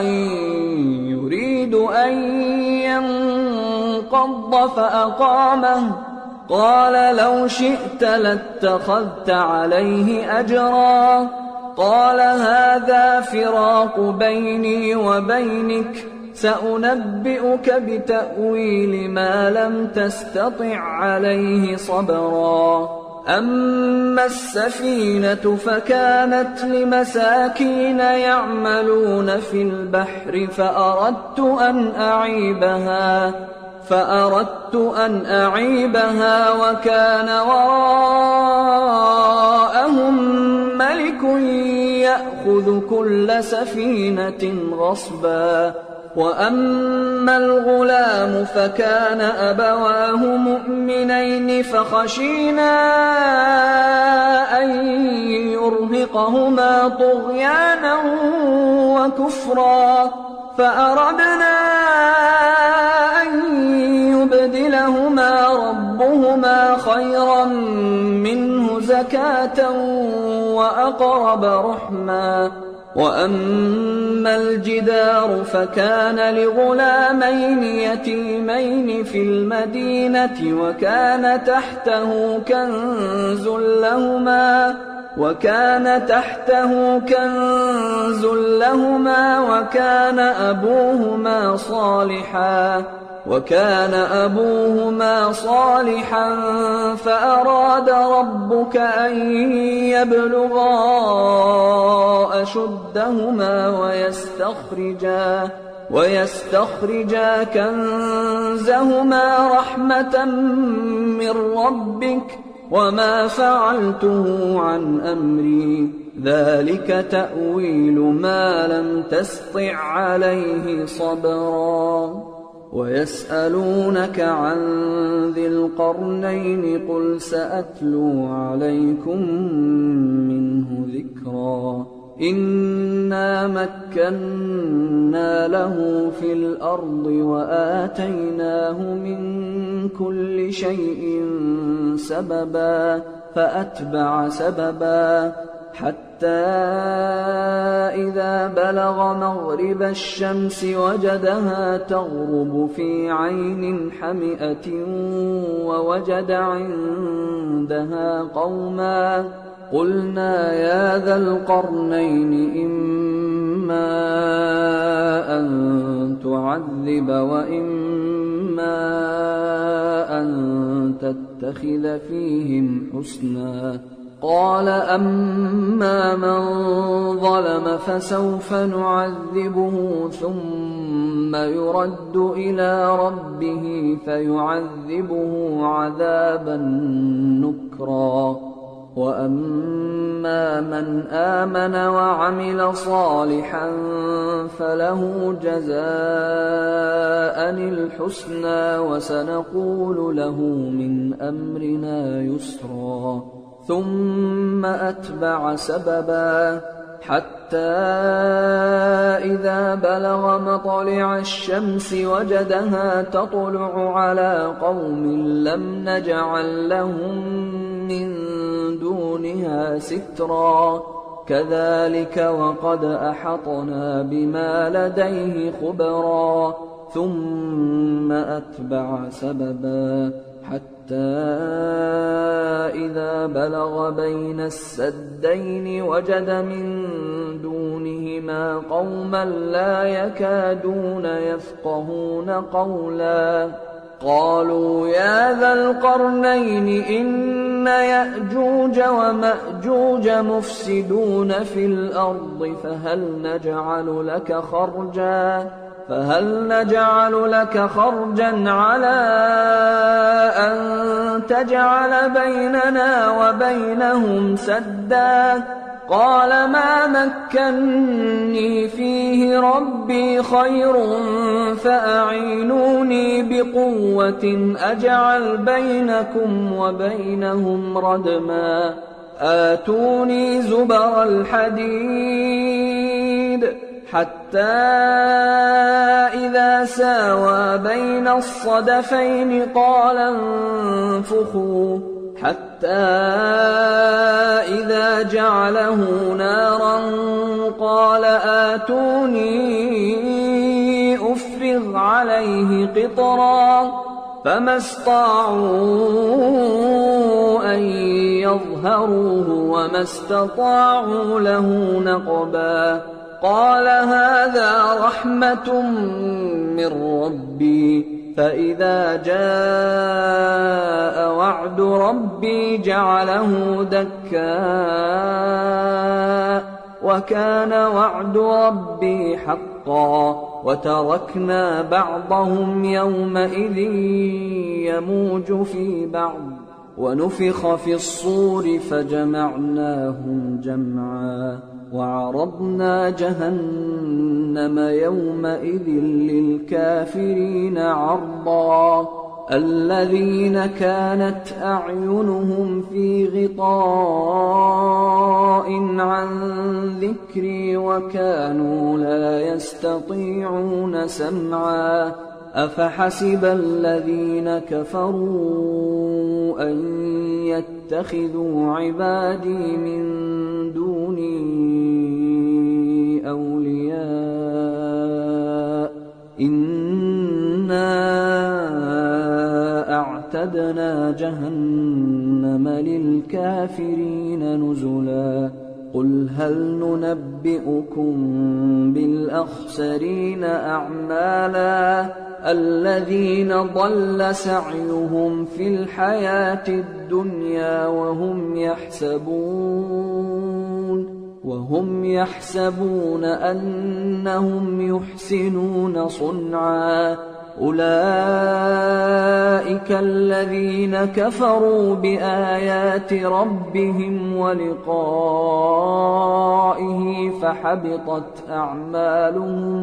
فحبطت أعمالهم فلا نقيم لهم يوم القيامة وزنا ذلك جزاؤهم جهنم بما كفروا واتخذوا آياتي ورسلي هزوا إن الذين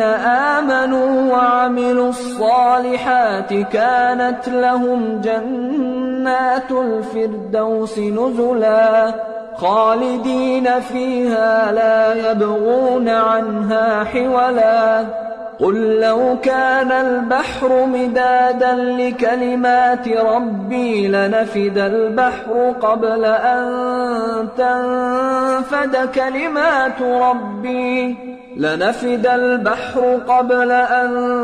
تنفد كلمات ربي ولو جئنا بمثله مددا قل إنما أنا بشر مثلكم يوحى إلي أنما إلهكم إله واحد فمن كان يرجو لقاء ربه فليعمل عملا صالحا ولا يشرك بعبادة ربه أحدا بسم الله الرحمن الرحيم الحمد لله الذي أنزل على عبده الكتاب ولم يجعل له عوجا قيما لينذر بأسا شديدا من لدنه ويبشر المؤمنين الذين يعملون الصالحات أن لهم أجرا حسنا ماكثين فيه أبدا وينذر الذين قالوا اتخذ الله ولدا ما لهم به من علم ولا لآبائهم كبرت كلمة تخرج من أفواههم إن يقولون إلا كذبا فلعلك باخع نفسك على آثارهم إن لم يؤمنوا بهذا الحديث أسفا إنا جعلنا ما على الأرض زينة لها لنبلوهم أيهم أحسن عملا وإنا لجاعلون ما عليها صعيدا جرزا أم حسبت أن أصحاب الكهف والرقيم كانوا من آياتنا عجبا إذ أوى الفتية إلى الكهف فقالوا ربنا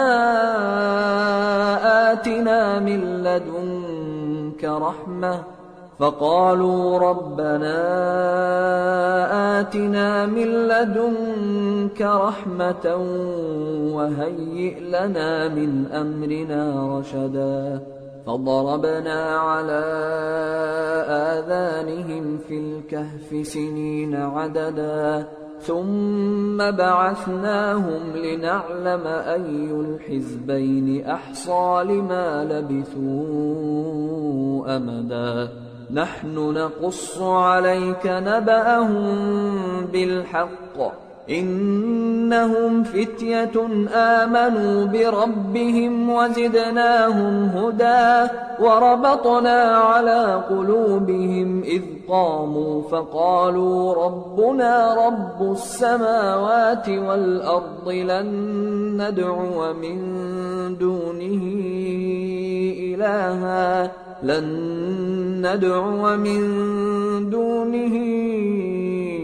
إلها لقد قلنا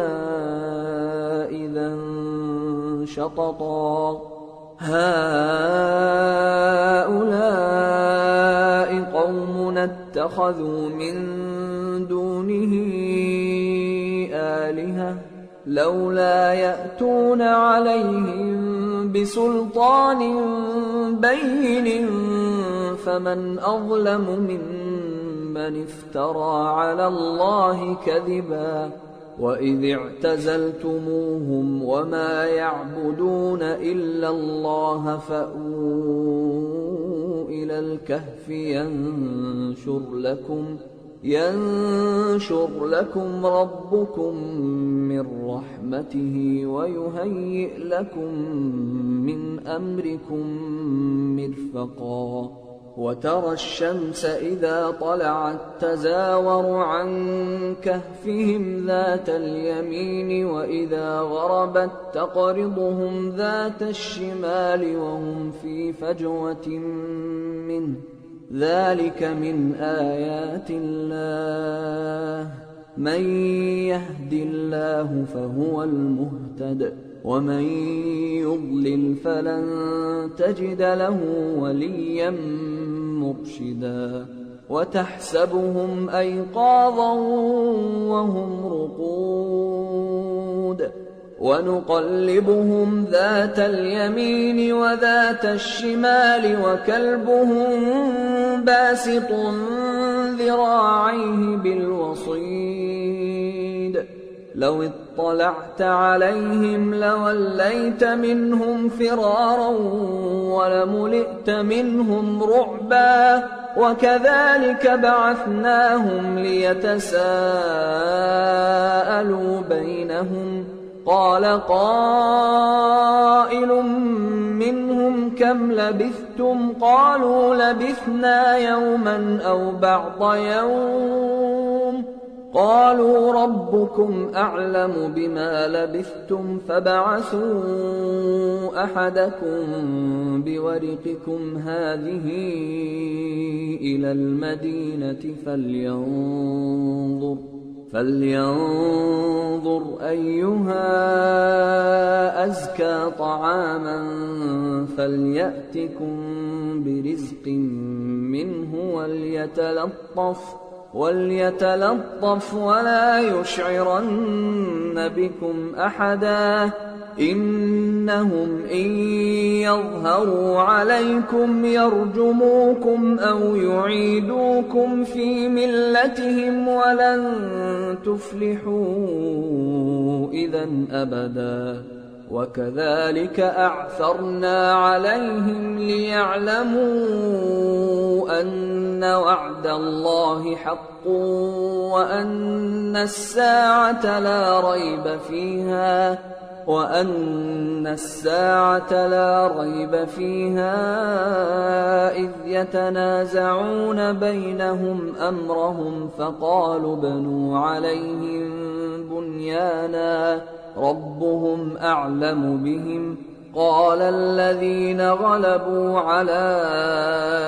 أمرهم لنتخذن عليهم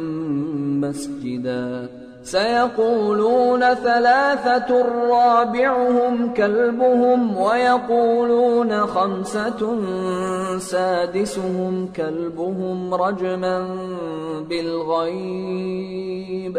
ويقولون سبعة وثامنهم كلبهم قل ربي أعلم بعدتهم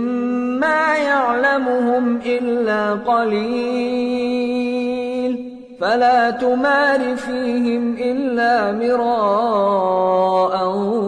ظاهرا ولا تستفت فيهم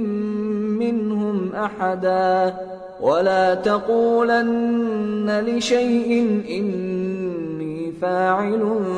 ذلك غدا إلا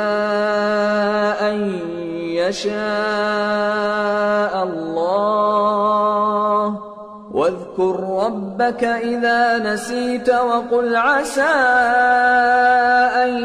يهديني ربي لأقرب من هذا رشدا ولبثوا في كهفهم 300 سنين وازدادوا 9 قل الله أعلم بما لبثوا له غيب السماوات والأرض أبصر به وأسمع ما لهم من دونه من ولي ولا يشرك في حكمه أحدا واتل ما أوحي إليك من كتاب ربك لا مبدل لكلماته ولن تجد من دونه ملتحدا واصبر نفسك مع الذين يدعون ربهم بالغداة والعشي يريدون وجهه ولا تعد عيناك عنهم تريد زينة الحياة الدنيا ولا تطع من أغفلنا قلبه عن ذكرنا واتبع هواه وكان أمره فرطا وقل الحق من ربكم فمن شاء فليؤمن ومن شاء فليكفر إنا أعتدنا للظالمين نارا أحاط بهم سرادقها وإن يستغيثوا يغاثوا بماء كالمهل يشوي الوجوه بئس الشراب وساءت مرتفقا إن الذين آمنوا وعملوا الصالحات إنا لا نضيع أجر من أحسن عملا أولئك لهم جنات عدن تجري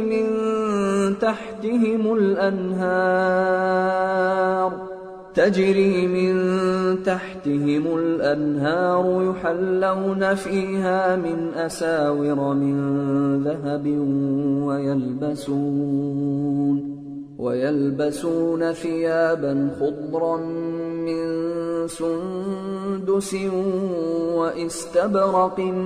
متكئين فيها على الأرائك نعم الثواب وحسنت مرتفقا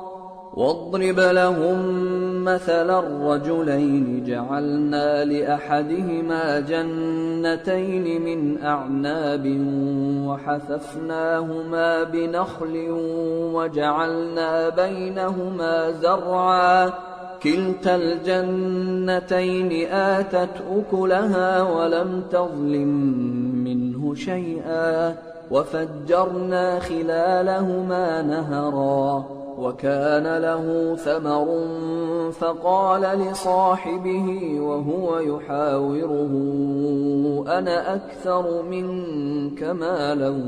وأعز نفرا ودخل جنته وهو ظالم لنفسه قال ما أظن أن تبيد هذه أبدا وما أظن الساعة قائمة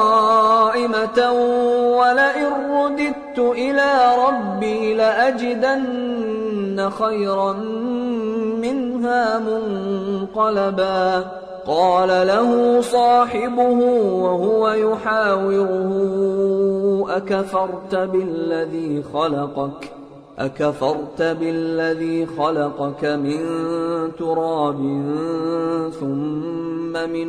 نطفة ثم سواك رجلا لكن هو الله ربي ولا أشرك بربي أحدا ولولا إذ دخلت جنتك قلت ما شاء الله لا قوة إلا بالله إن ترني أنا أقل منك مالا وولدا فعسى ربي أن يؤتيني خيرا من جنتك ويرسل عليها حسبانا من السماء فتصبح صعيدا زلقا أو يصبح ماؤها غورا فلن تستطيع له طلبا وأحيط بثمره فأصبح يقلب كفيه على ما أنفق فيها وهي خاوية على عروشها ويقول يا ليتني لم أشرك بربي أحدا ولم تكن له فئة ينصرونه من دون الله وما كان منتصرا هنالك الولاية لله الحق هو خير ثوابا وخير عقبا واضرب لهم مثل الحياة الدنيا كماء أنزلناه من السماء فاختلط به نبات الأرض فأصبح هشيما تذروه الرياح وكان الله على كل شيء مقتدرا المال والبنون زينة الحياة الدنيا والباقيات الصالحات خير عند ربك ثوابا وخير أملا ويوم نسير الجبال وترى الأرض بارزة وحشرناهم فلم نغادر منهم أحدا وعرضوا على ربك صفا لقد جئتمونا كما خلقناكم أول مرة بل زعمتم أن لن نجعل لكم موعدا ووضع الكتاب فترى المجرمين مشفقين مما فيه ويقولون يا ويلتنا ما لهذا الكتاب لا يغادر صغيرة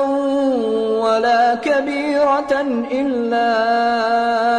أحصاها ووجدوا ما عملوا حاضرا ولا يظلم ربك أحدا وإذ قلنا للملائكة اسجدوا لآدم فسجدوا إلا إبليس كان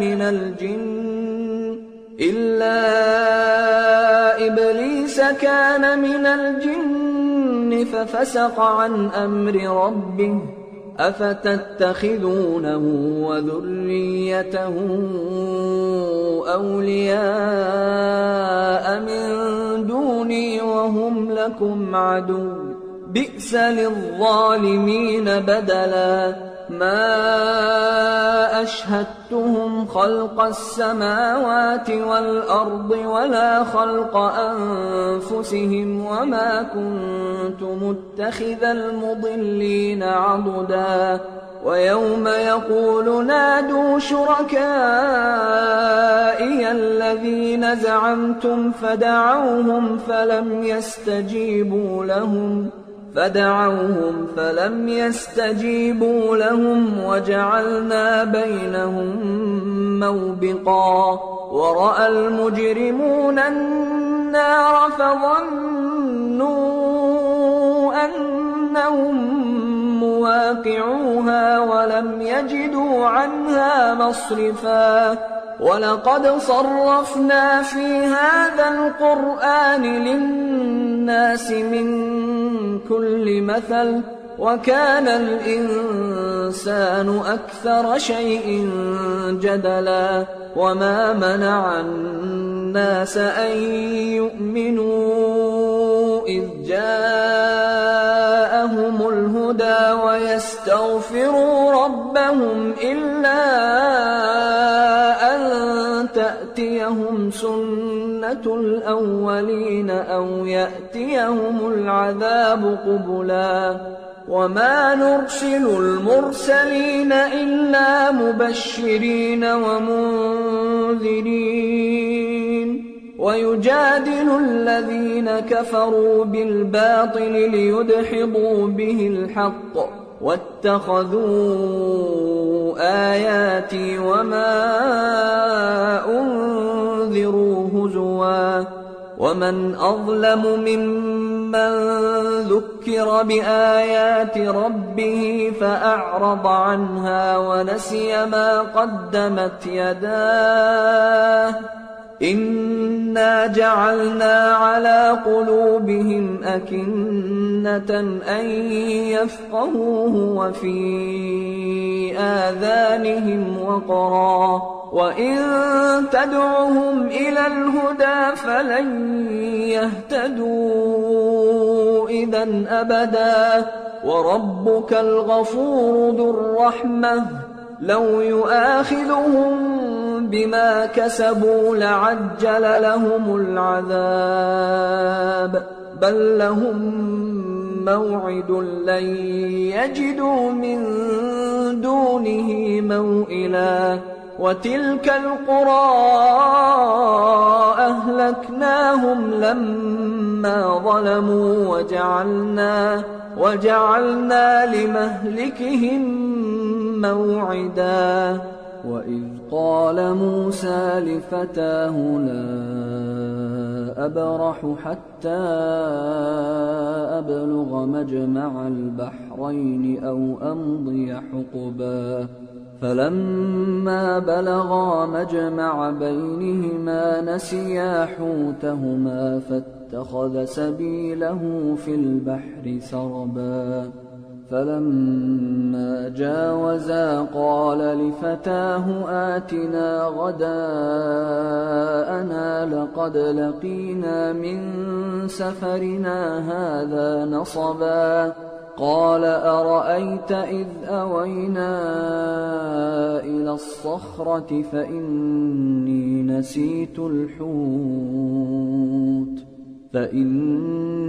نسيت الحوت وما أنسانيه إلا الشيطان أن أذكره واتخذ سبيله في البحر عجبا قال ذلك ما كنا نبغي فارتدا على آثارهما قصصا فوجدا عبدا من عبادنا آتيناه رحمة من عندنا وعلمناه من لدنا علما قال له موسى هل أتبعك على أن تعلمني مما علمت رشدا قال إنك لن تستطيع معي صبرا وكيف تصبر على ما لم تحط به خبرا قال ستجدني إن شاء الله صابرا ولا أعصي لك أمرا قال فإن اتبعتني فلا تسألني عن شيء حتى أحدث لك منه ذكرا فانطلقا حتى إذا ركبا في السفينة خرقها قال أخرقتها لتغرق أهلها لقد جئت شيئا إمرا قال ألم أقل إنك لن تستطيع معي صبرا قال لا تؤاخذني بما نسيت ولا ترهقني من أمري عسرا فانطلقا حتى إذا لقيا غلاما فقتله قال أقتلت نفسا زكية بغير نفس قال أقتلت نفسا زكية بغير نفس لقد جئت شيئا نكرا قال ألم أقل لك إنك لن تستطيع معي صبرا قال إن سألتك عن شيء بعدها فلا تصاحبني قد بلغت من لدني عذرا فانطلقا حتى إذا أتيا أهل قرية استطعما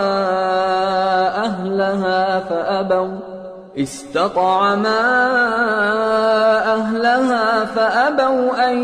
يضيفوهما فوجدا فيها جدارا يريد أن ينقض فأقامه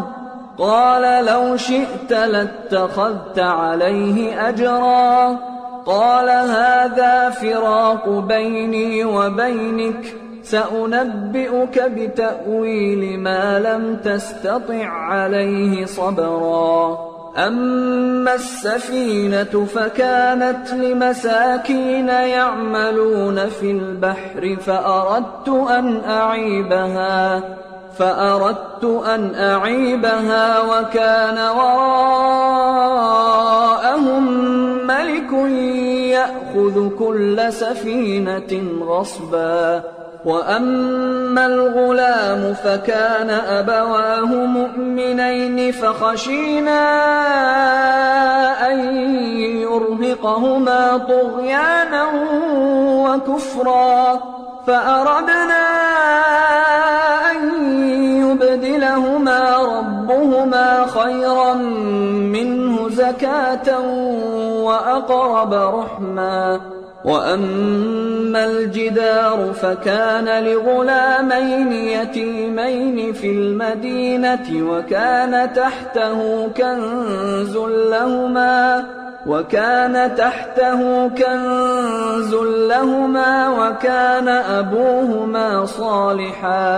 وكان أبوهما صالحا فأراد ربك أن يبلغا أشدهما ويستخرجا كنزهما رحمة من ربك وما فعلته عن أمري ذلك تأويل ما لم تسطع عليه صبرا ويسألونك عن ذي القرنين قل سأتلو عليكم منه ذكرا إنا مكنا له في الأرض وآتيناه من كل شيء سببا فأتبع سببا حتى إذا بلغ مغرب الشمس وجدها تغرب في عين حمئة ووجد عندها قوما قلنا يا ذا القرنين إما أن تعذب وإما أن تتخذ فيهم حسنا قال أما من ظلم فسوف نعذبه ثم يرد إلى ربه فيعذبه عذابا نكرا وأما من آمن وعمل صالحا فله جزاء الحسنى وسنقول له من أمرنا يسرا ثم أتبع سببا حتى إذا بلغ مطلع الشمس وجدها تطلع على قوم لم نجعل لهم من دونها سترا كذلك وقد أحطنا بما لديه خبرا ثم أتبع سببا حتى إذا بلغ بين السدين وجد من دونهما قوما لا يكادون يفقهون قولا قالوا يا ذا القرنين إن يأجوج ومأجوج مفسدون في الأرض فهل نجعل لك خرجا على أن تجعل بيننا وبينهم سدا قال ما مكني فيه ربي خير فأعينوني بقوة أجعل بينكم وبينهم ردما آتوني زبر الحديد حتى إذا ساوى بين الصدفين قال انفخوا حتى إذا جعله نارا قال آتوني أفرغ عليه قطرا فما استطاعوا أن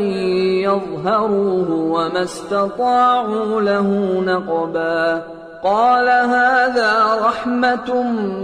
من ربي فإذا جاء وعد ربي جعله دكا وكان وعد ربي حقا وتركنا بعضهم يومئذ يموج في بعض ونفخ في الصور فجمعناهم جمعا وعرضنا جهنم يومئذ للكافرين عرضا الذين كانت أعينهم في غطاء عن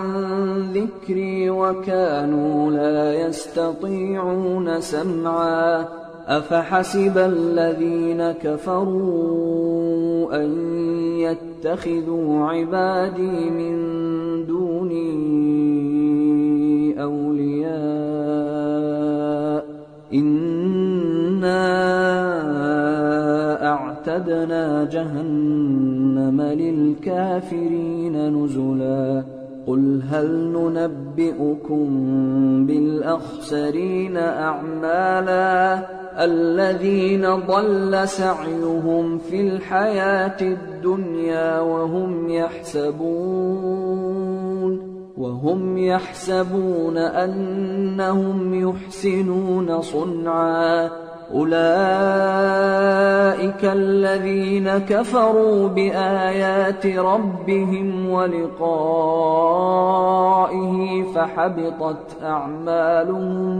فحبطت أعمالهم فلا نقيم لهم يوم القيامة وزنا ذلك جزاؤهم جهنم بما كفروا واتخذوا آياتي ورسلي هزوا إن الذين آمنوا وعملوا الصالحات كانت لهم جنات الفردوس نزلا خالدين فيها لا يبغون عنها حولا قل لو كان البحر مدادا لكلمات ربي لنفد البحر قبل أن تنفد كلمات ربي لنفد البحر قبل أن تنفد كلمات ربي ولو جئنا بمثله مددا قل إنما أنا بشر مثلكم يوحى إلي أنما إلهكم إله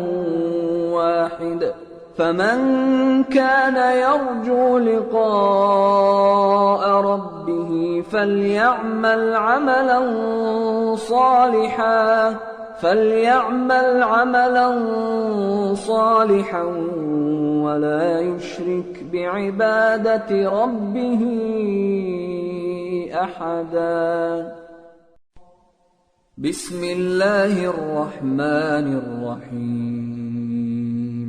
الحمد لله الذي أنزل على عبده الكتاب ولم يجعل له عوجا قيما لينذر بأسا شديدا من لدنه ويبشر المؤمنين الذين يعملون الصالحات أن لهم أجرا حسنا ماكثين فيه أبدا وينذر الذين قالوا اتخذ الله ولدا ما لهم به من علم ولا لآبائهم كبرت كلمة تخرج من أفواههم إن يقولون إلا كذبا فلعلك باخع نفسك على آثارهم إن لم يؤمنوا بهذا الحديث أسفا إنا جعلنا ما على الأرض زينة لها لنبلوهم أيهم أحسن عملا وإنا لجاعلون ما عليها صعيدا جرزا أم حسبت أن أصحاب الكهف والرقيم كانوا من آياتنا عجبا إذ أوى الفتية إلى الكهف فقالوا ربنا آتنا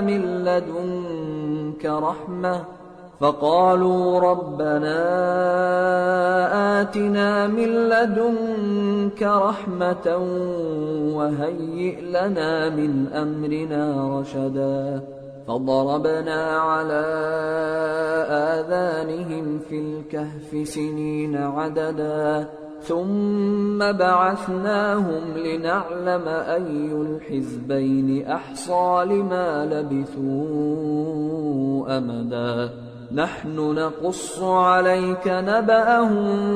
بالحق إنهم فتية آمنوا بربهم وزدناهم هدى وربطنا على قلوبهم إذ قاموا فقالوا ربنا رب السماوات والأرض لن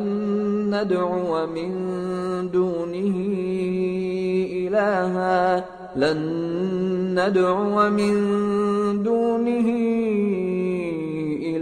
لقد قلنا إذا شططا هؤلاء قومنا اتخذوا من دونه آلهة لولا يأتون عليهم بسلطان بين فمن أظلم ممن افترى على الله كذبا وإذ اعتزلتموهم وما يعبدون إلا الله فأووا إلى الكهف ينشر لكم ربكم من رحمته ويهيئ لكم من أمركم مرفقا وترى الشمس إذا طلعت تزاور عن كهفهم ذات اليمين وإذا غربت تقرضهم ذات الشمال وهم في فجوة منه ذلك من آيات الله، من يهد الله فهو المهتد، ومن يضلل فلن تجد له وليا مرشدا. وتحسبهم أيقاظا وهم رقود ونقلبهم ذات اليمين وذات الشمال وكلبهم باسط ذراعيه بالوصيد لو اطلعت عليهم لوليت منهم فرارا ولملئت منهم رعبا. وكذلك بعثناهم ليتساءلوا بينهم قال قائل منهم كم لبثتم قالوا لبثنا يوما أو بعض يوم قالوا ربكم أعلم بما لبثتم فابعثوا أحدكم بورقكم هذه إلى المدينة فلينظر أيها أزكى طعاما فليأتكم برزق منه وليتلطف ولا يشعرن بكم أحدا إنهم إن يظهروا عليكم يرجموكم أو يعيدوكم في ملتهم ولن تفلحوا إذا أبدا. وكذلك أعثرنا عليهم ليعلموا أن وعد الله حق وأن الساعة لا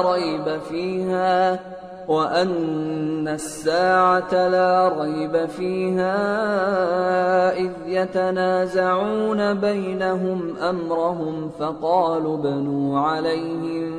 بنيانا ربهم أعلم بهم قال الذين غلبوا على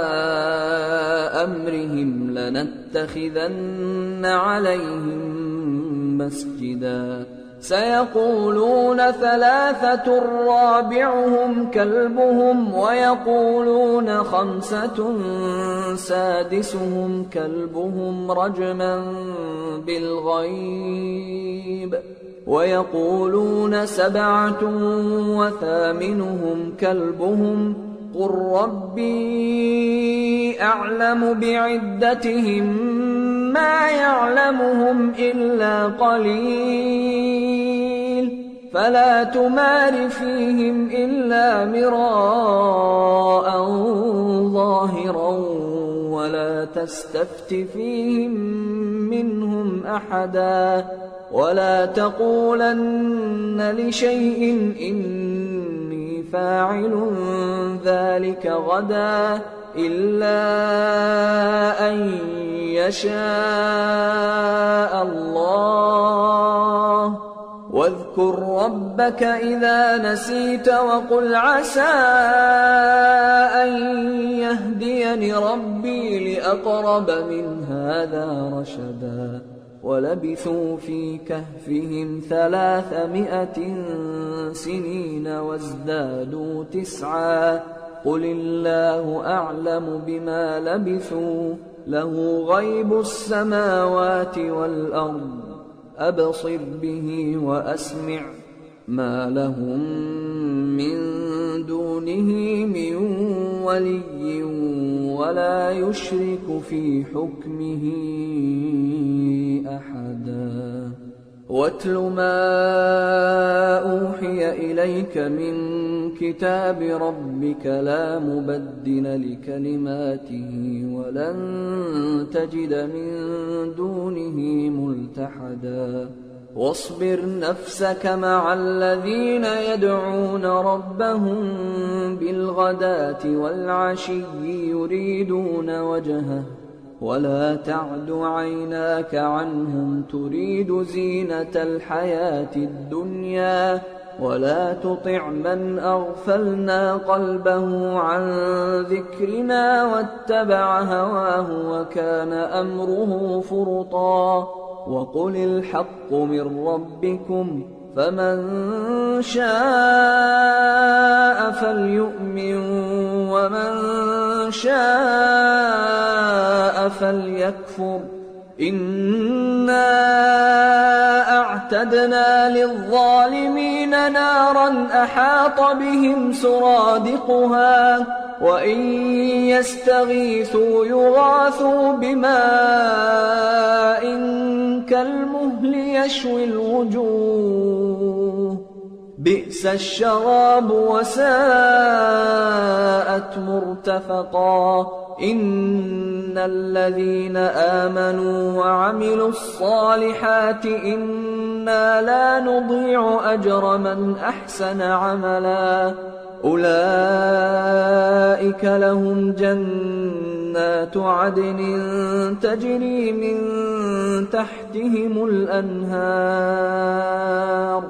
تجري من تحتهم الأنهار يحلون فيها من أساور من ذهب ويلبسون ثيابا خضرا من سندس واستبرق متكئين فيها على الأرائك نعم الثواب وحسنت مرتفقا واضرب لهم مثلا الرجلين جعلنا لأحدهما جنتين من أعناب وحففناهما بنخل وجعلنا بينهما زرعا كلتا الجنتين آتت أكلها ولم تظلم منه شيئا وفجرنا خلالهما نهرا وكان له ثمر فقال لصاحبه وهو يحاوره أنا أكثر منك مالا وأعز نفرا ودخل جنته وهو ظالم لنفسه قال ما أظن أن تبيد هذه أبدا وما أظن الساعة قائمة ولئن رددت إلى ربي لأجدن خيرا منها منقلبا قال له صاحبه وهو يحاوره أكفرت بالذي خلقك من تراب ثم من نطفة ثم سواك رجلا لكن هو الله ربي ولا أشرك بربي أحدا ولولا إذ دخلت جنتك قلت ما شاء الله لا قوة إلا بالله إن ترني أنا أقل منك مالا وولدا فعسى ربي أن يؤتيني خيرا من جنتك ويرسل عليها حسبانا من السماء فتصبح صعيدا زلقا أو يصبح ماؤها غورا فلن تستطيع له طلبا وأحيط بثمره فأصبح يقلب كفيه على ما أنفق فيها وهي خاوية على عروشها ويقول يا ليتني لم أشرك بربي أحدا ولم تكن له فئة ينصرونه من دون الله وما كان منتصرا منتصرا هنالك الولاية لله الحق هو خير ثوابا وخير عقبا واضرب لهم مثل الحياة الدنيا كماء أنزلناه من السماء فاختلط به نبات الأرض فأصبح هشيما تذروه الرياح وكان الله على كل شيء مقتدرا المال والبنون زينة الحياة الدنيا والباقيات الصالحات خير عند ربك ثوابا وخير أملا ويوم نسير الجبال وترى الأرض بارزة وحشرناهم فلم نغادر منهم أحدا وعرضوا على ربك صفا لقد جئتمونا كما خلقناكم أول مرة بل زعمتم أن لن نجعل لكم موعدا ووضع الكتاب فترى المجرمين مشفقين مما فيه ويقولون يا ويلتنا ما لهذا الكتاب لا يغادر صغيرة ولا كبيرة إلا أحصاها ووجدوا ما عملوا حاضرا ولا يظلم ربك أحدا وإذ قلنا للملائكة اسجدوا لآدم فسجدوا إلا إبليس كان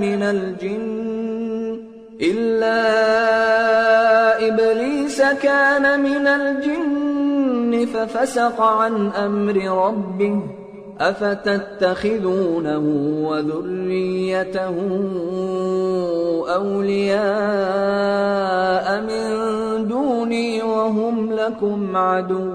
بئس للظالمين بدلا ما أشهدتهم خلق السماوات والأرض ولا خلق أنفسهم وما كنت متخذ المضلين عضدا ويوم يقول نادوا شركائي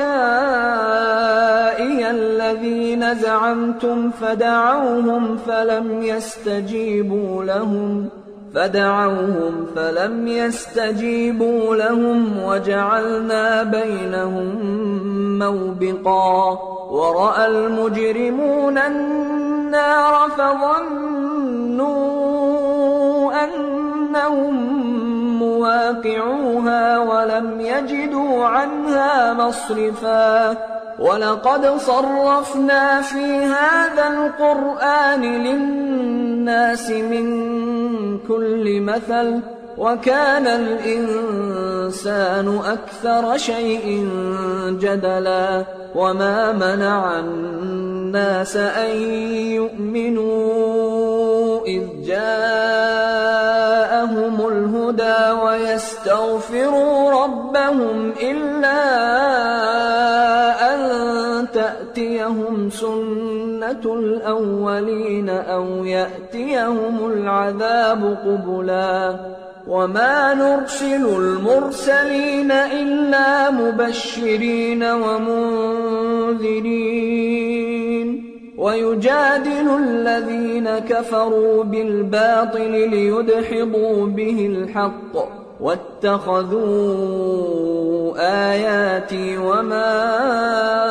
أنذروا هزوا ومن أظلم ممن ذكر بآيات ربه فأعرض عنها ونسي ما قدمت يداه إنا جعلنا على قلوبهم أكنة أن يفقهوه وفي آذانهم وقرا وإن تدعهم إلى الهدى فلن يهتدوا إذا أبدا وربك الغفور ذو الرحمة لو يؤاخذهم بما كسبوا لعجل لهم العذاب بل لهم موعد لن يجدوا من دونه موئلا وتلك القرى أهلكناهم لما ظلموا وجعلنا لمهلكهم موعدا وإذ قال موسى لفتاه لا أبرح حتى أبلغ مجمع البحرين أو أمضي حقبا فلما بلغا مجمع بينهما نسيا حوتهما فاتخذ سبيله في البحر سربا فلما جاوزا قال لفتاه آتنا غداءنا لقد لقينا من سفرنا هذا نصبا قال أرأيت إذ أوينا إلى الصخرة فإني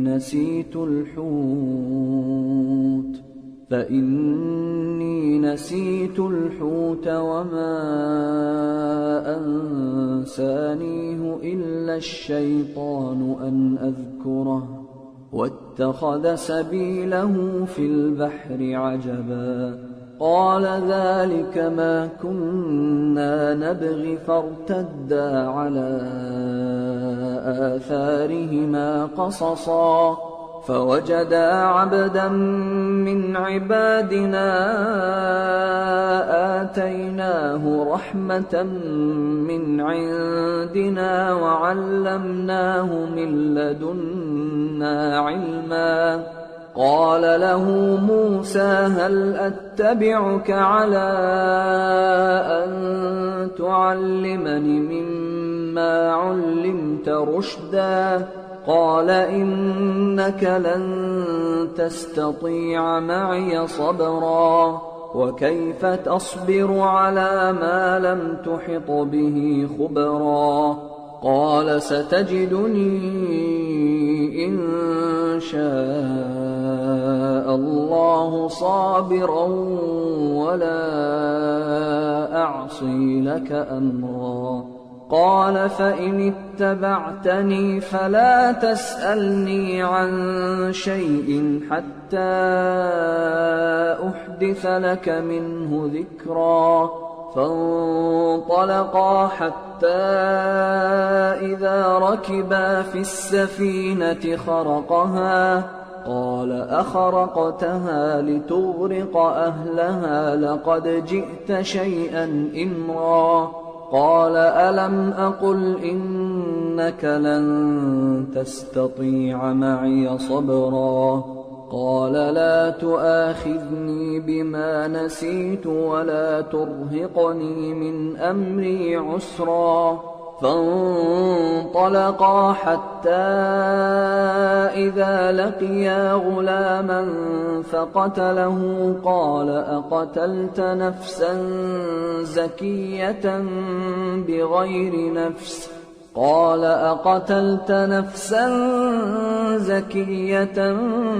بغير نفس لقد جئت شيئا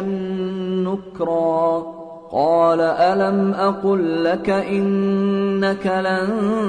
تستطيع معي صبرا قال إن سألتك عن شيء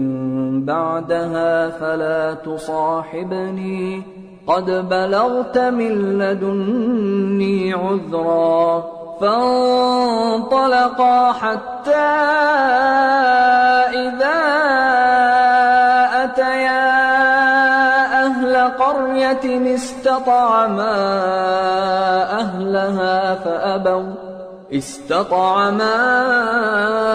أهلها فأبوا أن يضيفوهما فوجدا فيها جدارا يريد أن انقض فأقامه قال لو شئت لاتخذت عليه أجرا قال هذا فراق بيني وبينك سأنبئك بتأويل ما لم تستطع عليه صبرا أما السفينة فكانت لمساكين يعملون في البحر فأردت أن أعيبها وكان وراءهم ملك يأخذ كل سفينة غصبا وأما الغلام فكان أبواه مؤمنين فخشينا أن يرهقهما طغيانا وكفرا فأردنا أن يبدلهما ربهما خيرا منه زكاة وأقرب رحما وأما الجدار فكان لغلامين يتيمين في المدينة وكان تحته كنز لهما وكان أبوهما صالحا فأراد ربك أن يبلغا أشدهما ويستخرجا كنزهما رحمة من ربك وما فعلته عن أمري ذلك تأويل ما لم تسطع عليه صبرا ويسألونك عن ذي القرنين قل سأتلو عليكم منه ذكرا إنا مكنا له في الأرض وآتيناه من كل شيء سببا فأتبع سببا حتى إذا بلغ مغرب الشمس وجدها تغرب في عين حمئة ووجد عندها قوما قلنا يا ذا القرنين إما أن تعذب وإما أن تتخذ فيهم حسنا قال أما من ظلم فسوف نعذبه ثم يرد إلى ربه فيعذبه عذابا نكرا وأما من آمن وعمل صالحا فله جزاء الحسنى وسنقول له من أمرنا يسرا ثم أتبع سببا حتى إذا بلغ مطلع الشمس وجدها تطلع على قوم لم نجعل لهم من دونها سترا كذلك وقد أحطنا بما لديه خبرا ثم أتبع سببا حتى إذا بلغ بين السدين وجد من دونهما قوما لا يكادون يفقهون قولا قالوا يا ذا القرنين إن يأجوج ومأجوج مفسدون في الأرض فهل نجعل لك خرجا على أن تجعل بيننا وبينهم سدا قال ما مكني فيه ربي خير فأعينوني بقوة أجعل بينكم وبينهم ردما آتوني زبر الحديد حتى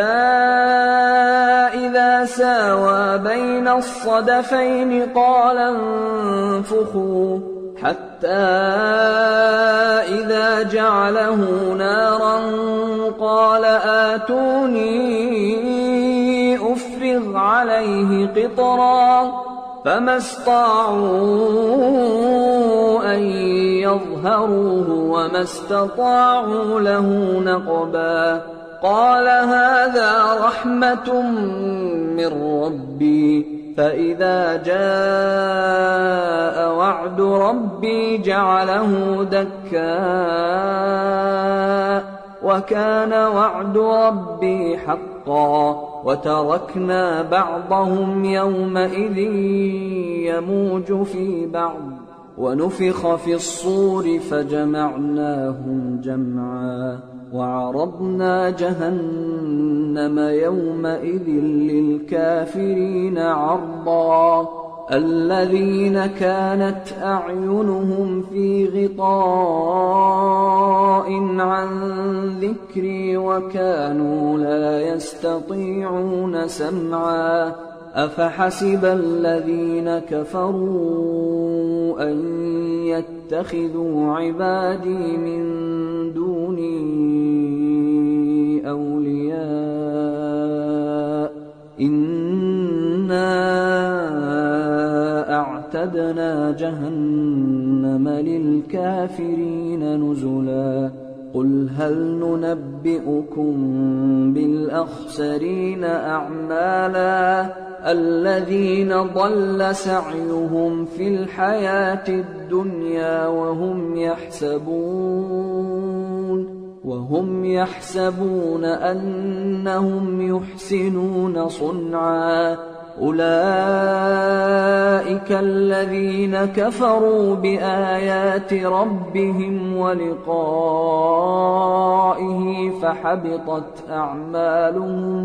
فحبطت أعمالهم فلا نقيم لهم يوم القيامة وزنا ذلك جزاؤهم جهنم بما كفروا واتخذوا آياتي ورسلي هزوا إن الذين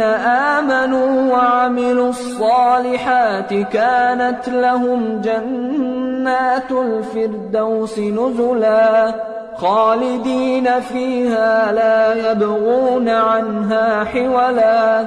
قل لو كان البحر مدادا لكلمات ربي لنفد البحر قبل أن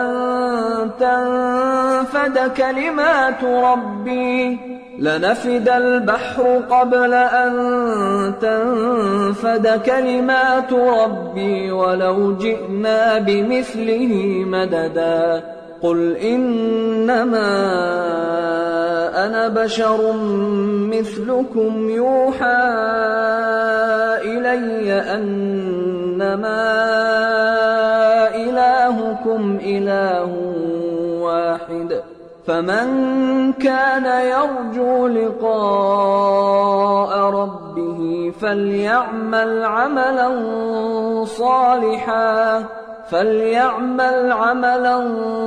صالحا ولا يشرك بعبادة ربه أحدا بسم الله الرحمن الرحيم الحمد لله الذي أنزل على عبده الكتاب ولم يجعل له عوجا قيما لينذر بأسا شديدا من لدنه ويبشر المؤمنين الذين يعملون الصالحات أن لهم أجرا حسنا ماكثين فيه أبدا وينذر الذين قالوا اتخذ الله ولدا ما لهم به من علم ولا لآبائهم كبرت كلمة تخرج من أفواههم إن يقولون إلا كذبا فلعلك باخع نفسك على آثارهم إن لم يؤمنوا بهذا الحديث أسفا إنا جعلنا ما على الأرض زينة لها لنبلوهم أيهم أحسن عملا وإنا لجاعلون ما عليها صعيدا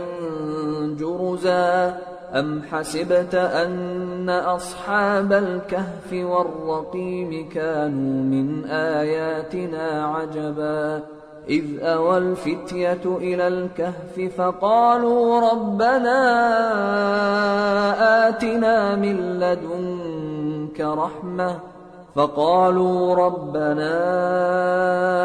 آتنا من لدنك رحمة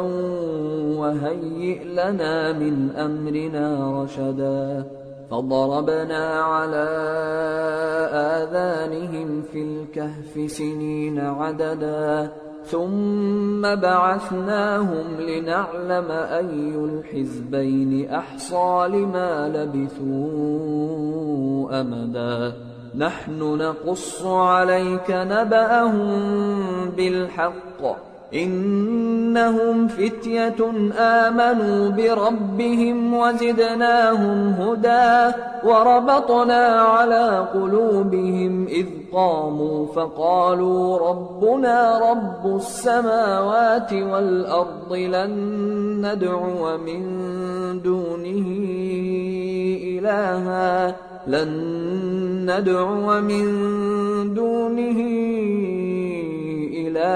لقد قلنا إذا شططا هؤلاء قومنا اتخذوا من دونه آلهة لولا يأتون عليهم بسلطان بين فمن أظلم ممن افترى على الله كذبا وإذ اعتزلتموهم وما يعبدون إلا الله فأووا إلى الكهف ينشر لكم ربكم من رحمته ويهيئ لكم من أمركم مرفقا وترى الشمس إذا طلعت تزاور عن كهفهم ذات اليمين وإذا غربت تقرضهم ذات الشمال وهم في فجوة منه ذلك من آيات الله من يهد الله فهو المهتد ومن يضلل فلن تجد له وليا مرشدا وتحسبهم أيقاظا وهم رقود ونقلبهم ذات اليمين وذات الشمال وكلبهم باسط ذراعيه بالوصيد لو اطلعت عليهم لوليت منهم فرارا ولملئت منهم رعبا وكذلك بعثناهم ليتساءلوا بينهم قال قائل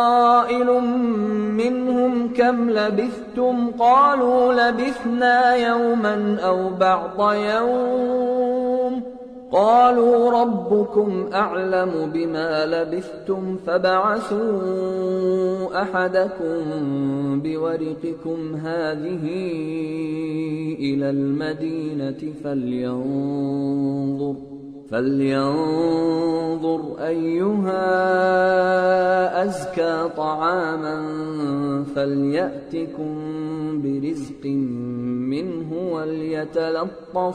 وليتلطف ولا يشعرن بكم أحدا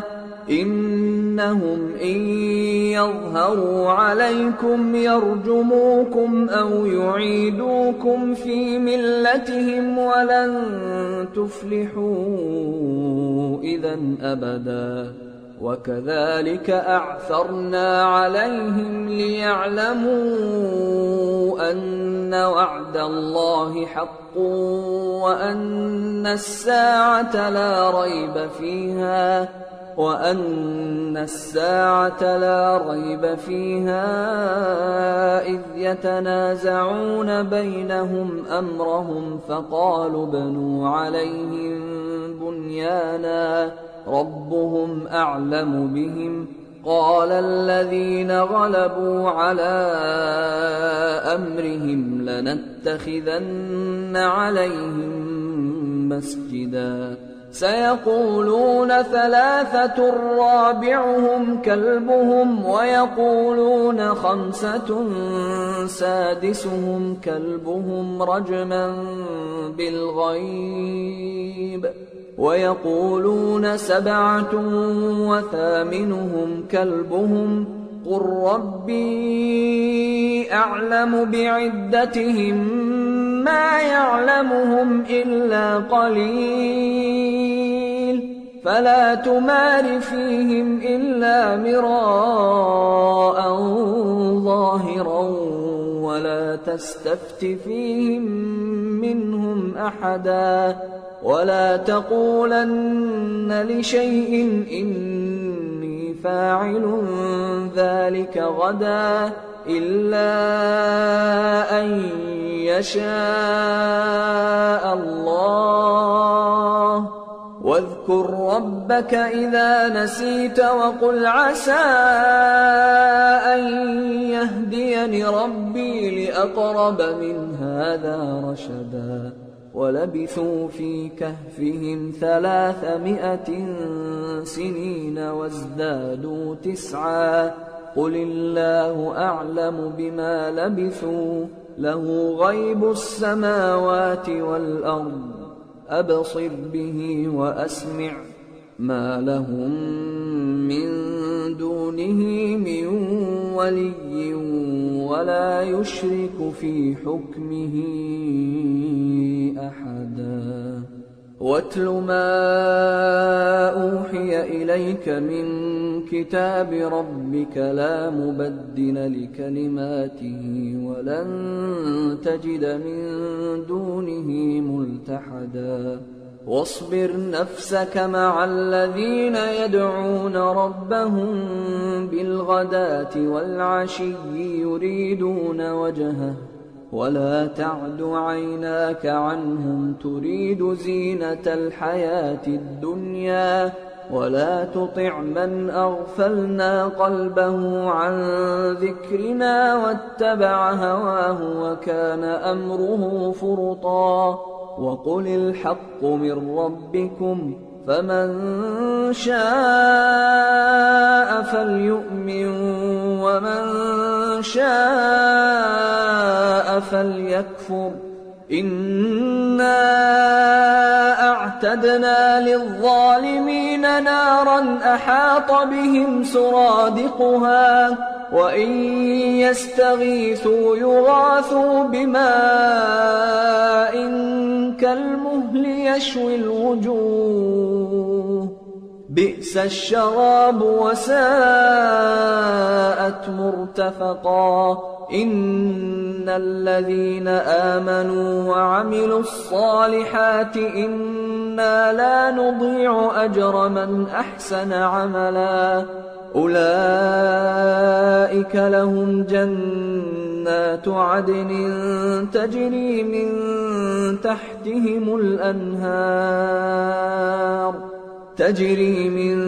تحتهم الأنهار يحلون فيها من أساور من ذهب ويلبسون ثيابا خضرا من سندس واستبرق متكئين فيها على الأرائك نعم الثواب وحسنت مرتفقا واضرب لهم مثلا الرجلين جعلنا لأحدهما جنتين من أعناب وحففناهما بنخل وجعلنا بينهما زرعا كلتا الجنتين آتت أكلها ولم تظلم منه شيئا وفجرنا خلالهما نهرا وكان له ثمر فقال لصاحبه وهو يحاوره أنا أكثر منك مالا وأعز نفرا ودخل جنته وهو ظالم لنفسه قال ما أظن أن تبيد هذه أبدا وما أظن الساعة قائمة ولئن رددت إلى ربي لأجدن خيرا منها منقلبا قال له صاحبه وهو يحاوره أكفرت بالذي خلقك من تراب ثم من نطفة ثم سواك رجلا لكن هو الله ربي ولا أشرك بربي أحدا ولولا إذ دخلت جنتك قلت ما شاء الله لا قوة إلا بالله إن ترني أنا أقل منك مالا وولدا فعسى ربي أن يؤتيني خيرا من جنتك ويرسل عليها حسبانا من السماء فتصبح صعيدا زلقا أو يصبح ماؤها غورا فلن تستطيع له طلبا وأحيط بثمره فأصبح يقلب كفيه على ما أنفق فيها وهي خاوية على عروشها ويقول يا ليتني لم أشرك بربي أحدا ولم تكن له فئة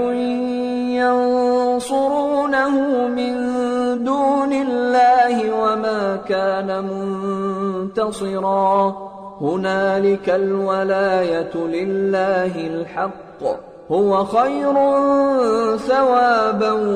وخير عقبا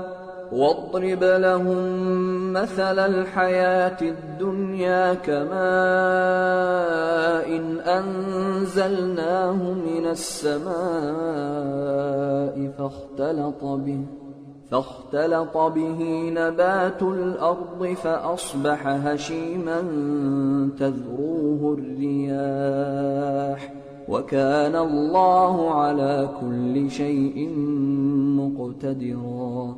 المال والبنون زينة الحياة الدنيا والباقيات الصالحات خير عند ربك ثوابا وخير أملا ويوم نسير الجبال وترى الأرض بارزة وحشرناهم فلم نغادر منهم أحدا وعرضوا على ربك صفا لقد جئتمونا كما خلقناكم أول مرة بل زعمتم أن لن نجعل لكم موعدا ووضع الكتاب فترى المجرمين مشفقين مما فيه ويقولون يا ويلتنا ما لهذا الكتاب لا يغادر صغيرة ولا كبيرة إلا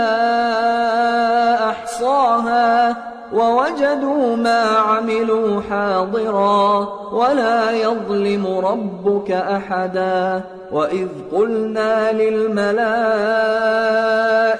اسجدوا لآدم فسجدوا إلا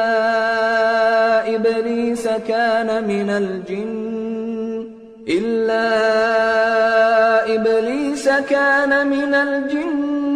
ففسق عن أمر ربه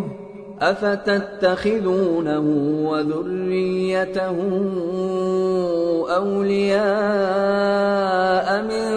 دوني وهم لكم عدو بئس للظالمين بدلا ما أشهدتهم خلق السماوات والأرض ولا خلق أنفسهم وما كنت متخذ المضلين عضدا ويوم يقول نادوا شركائي الذين زعمتم فدعوهم فلم يستجيبوا لهم وجعلنا بينهم موبقا ورأى المجرمون النار فظنوا أنهم مواقعوها ولم يجدوا عنها مصرفا ولقد صرفنا في هذا القرآن للناس من كل مثل وكان الإنسان أكثر شيء جدلا وما منع الناس أن يؤمنوا إذ جاءهم الهدى ويستغفروا ربهم إلا أن تأتيهم سنة الأولين أو يأتيهم العذاب قبلا وما نرسل المرسلين إلا مبشرين ومنذرين ويجادل الذين كفروا بالباطل ليدحضوا به الحق واتخذوا آياتي وما أنذروا هزوا ومن أظلم ممن ذكر بآيات ربه فأعرض عنها ونسي ما قدمت يداه إنا جعلنا على قلوبهم أكنة أن يفقهوه وفي آذانهم وقرا وإن تدعهم إلى الهدى فلن يهتدوا إذا أبدا وربك الغفور ذو الرحمة لو يؤاخذهم بما كسبوا لعجل لهم العذاب بل لهم موعد لن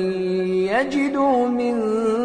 دونه موئلا وتلك القرى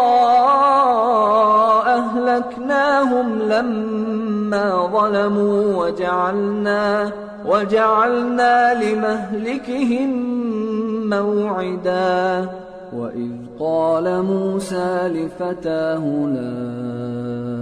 أبرح حتى أبلغ مجمع البحرين أو أمضي حقبا فلما بلغا مجمع بينهما نسيا حوتهما فاتخذ سبيله في البحر سربا فلما جاوزا قال لفتاه آتنا غداءنا لقد لقينا من سفرنا هذا نصبا قال أرأيت إذ أوينا إلى الصخرة فإني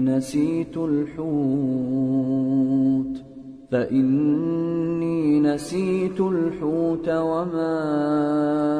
أنسانيه إلا الشيطان أن أذكره واتخذ سبيله في البحر عجبا قال ذلك ما كنا نبغي فارتدا على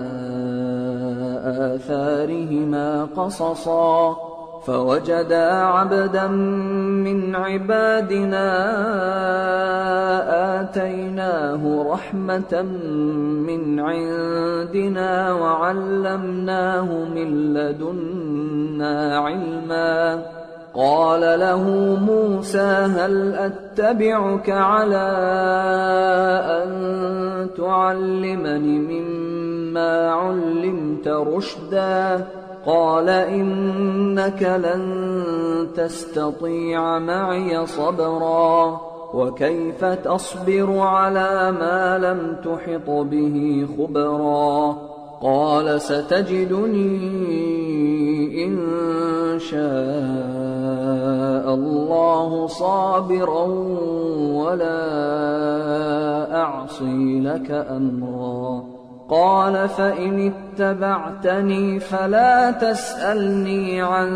شيء حتى أحدث لك منه ذكرا. فانطلقا حتى إذا ركبا في السفينة خرقها. قال أخرقتها لتغرق أهلها لقد جئت شيئا إمرا. قال ألم أقل إنك لن تستطيع معي صبرا؟ قال لا تؤاخذني بما نسيت ولا ترهقني من أمري عسرا. فانطلقا حتى إذا لقيا غلاما فقتله. قال أقتلت نفسا زكية بغير نفس؟ قال أقتلت نفسا زكية بغير نفس لقد جئت شيئا نكرا. قال ألم أقل لك إنك لن تستطيع معي صبرا؟ قال إن سألتك عن شيء بعدها فلا تصاحبني قد بلغت من لدني عذرا. فانطلقا حتى إذا أتيا أهل قرية استطعما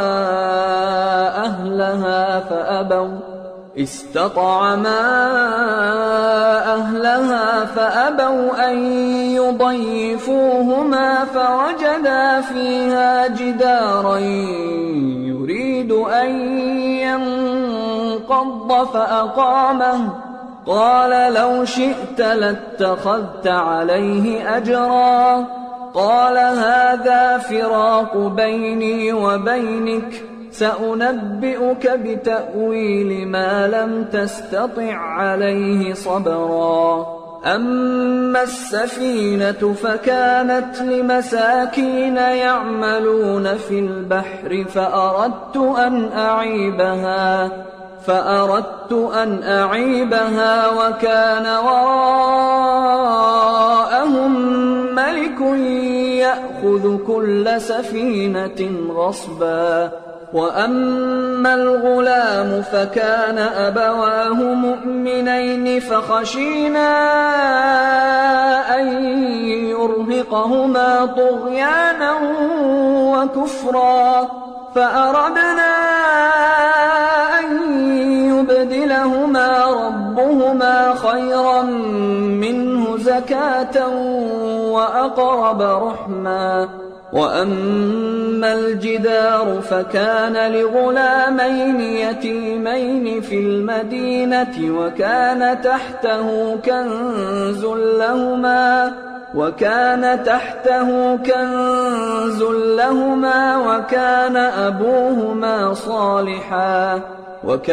أبوهما صالحا فأراد ربك أن يبلغا أشدهما ويستخرجا كنزهما رحمة من ربك وما فعلته عن أمري ذلك تأويل ما لم تسطع عليه صبرا. ويسألونك عن ذي القرنين قل سأتلو عليكم منه ذكرا إنا مكنا له في الأرض وآتيناه من كل شيء سببا فأتبع سببا حتى إذا بلغ مغرب الشمس وجدها تغرب في عين حمئة ووجد عندها قوما قلنا يا ذا القرنين إما أن تعذب وإما أن تتخذ فيهم حسنا قال أما من ظلم فسوف نعذبه ثم يرد إلى ربه فيعذبه عذابا نكرا وأما من آمن وعمل صالحا فله جزاء الحسنى وسنقول له من أمرنا يسرا ثم أتبع سببا حتى إذا بلغ مطلع الشمس وجدها تطلع على قوم لم نجعل لهم من دونها سترا كذلك وقد أحطنا بما لديه خبرا ثم أتبع سببا حتى إذا بلغ بين السدين وجد من دونهما قوما لا يكادون يفقهون قولا قالوا يا ذا القرنين إن يأجوج ومأجوج مفسدون في الأرض فهل نجعل لك خرجا على أن تجعل بيننا وبينهم سدا قال ما مكني فيه ربي خير فأعينوني بقوة أجعل بينكم وبينهم ردما آتوني زبر الحديد حتى إذا ساوى بين الصدفين قال انفخوا حتى إذا جعله نارا قال آتوني أفرغ عليه قطرا فما استطاعوا أن يظهروه وما استطاعوا له نقبا قال هذا رحمة من ربي فإذا جاء وعد ربي جعله دكا وكان وعد ربي حقا وتركنا بعضهم يومئذ يموج في بعض ونفخ في الصور فجمعناهم جمعا وعرضنا جهنم يومئذ للكافرين عرضا الذين كانت أعينهم في غطاء عن ذكري وكانوا لا يستطيعون سمعا أفحسب الذين كفروا أن يتخذوا عبادي من دوني أولياء إنا أعتدنا جهنم للكافرين نزلا قل هل ننبئكم بالأخسرين أعمالا الذين ضل سعيهم في الحياة الدنيا وهم يحسبون أنهم يحسنون صنعا أولئك الذين كفروا بآيات ربهم ولقائه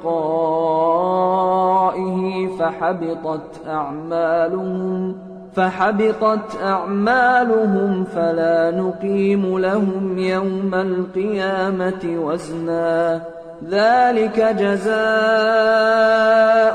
جهنم بما كفروا واتخذوا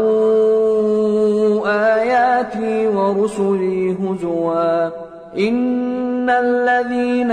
آمنوا وعملوا الصالحات كانت لهم جنات الفردوس نزلا خالدين فيها لا يبغون عنها حولا قل لو كان البحر مدادا لكلمات ربي لنفد البحر قبل أن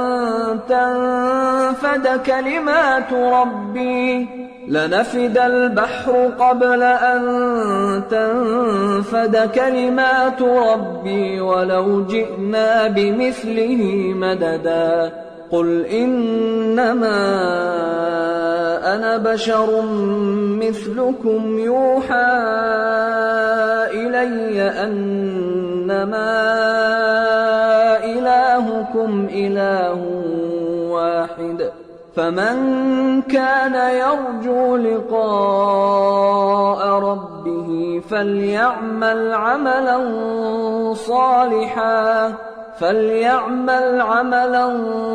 صالحا ولا يشرك بعبادة ربه أحدا بسم الله الرحمن الرحيم الحمد لله الذي أنزل على عبده الكتاب ولم يجعل له عوجا قيما لينذر بأسا شديدا من لدنه ويبشر المؤمنين الذين يعملون الصالحات أن لهم أجرا حسنا ماكثين فيه أبدا وينذر الذين قالوا اتخذ الله ولدا ما لهم به من علم ولا لآبائهم كبرت كلمة تخرج من أفواههم إن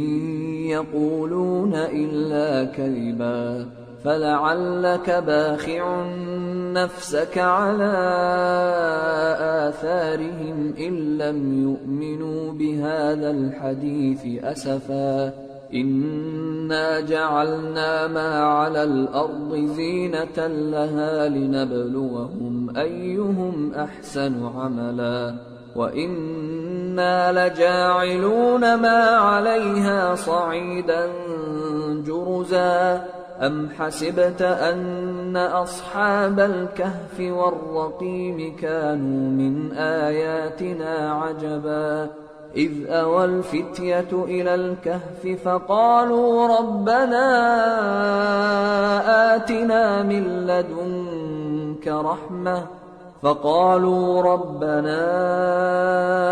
آتنا من لدنك رحمة وهيئ لنا من أمرنا رشدا فضربنا على آذانهم في الكهف سنين عددا ثم بعثناهم لنعلم أي الحزبين أحصى لما لبثوا أمدا نحن نقص عليك نبأهم بالحق إنهم فتية آمنوا بربهم وزدناهم هدى وربطنا على قلوبهم إذ قاموا فقالوا ربنا رب السماوات والأرض لن ندعو من دونه إلها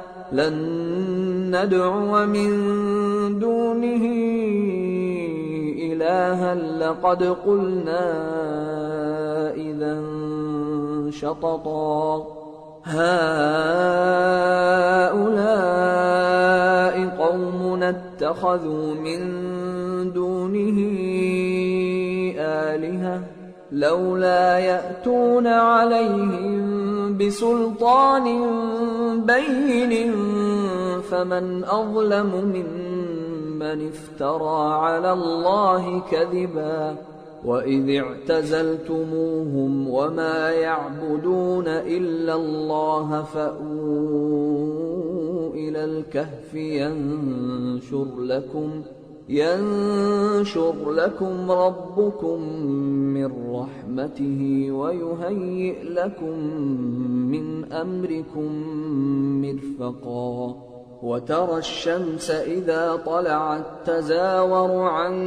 كهفهم ذات اليمين وإذا غربت تقرضهم ذات الشمال وهم في فجوة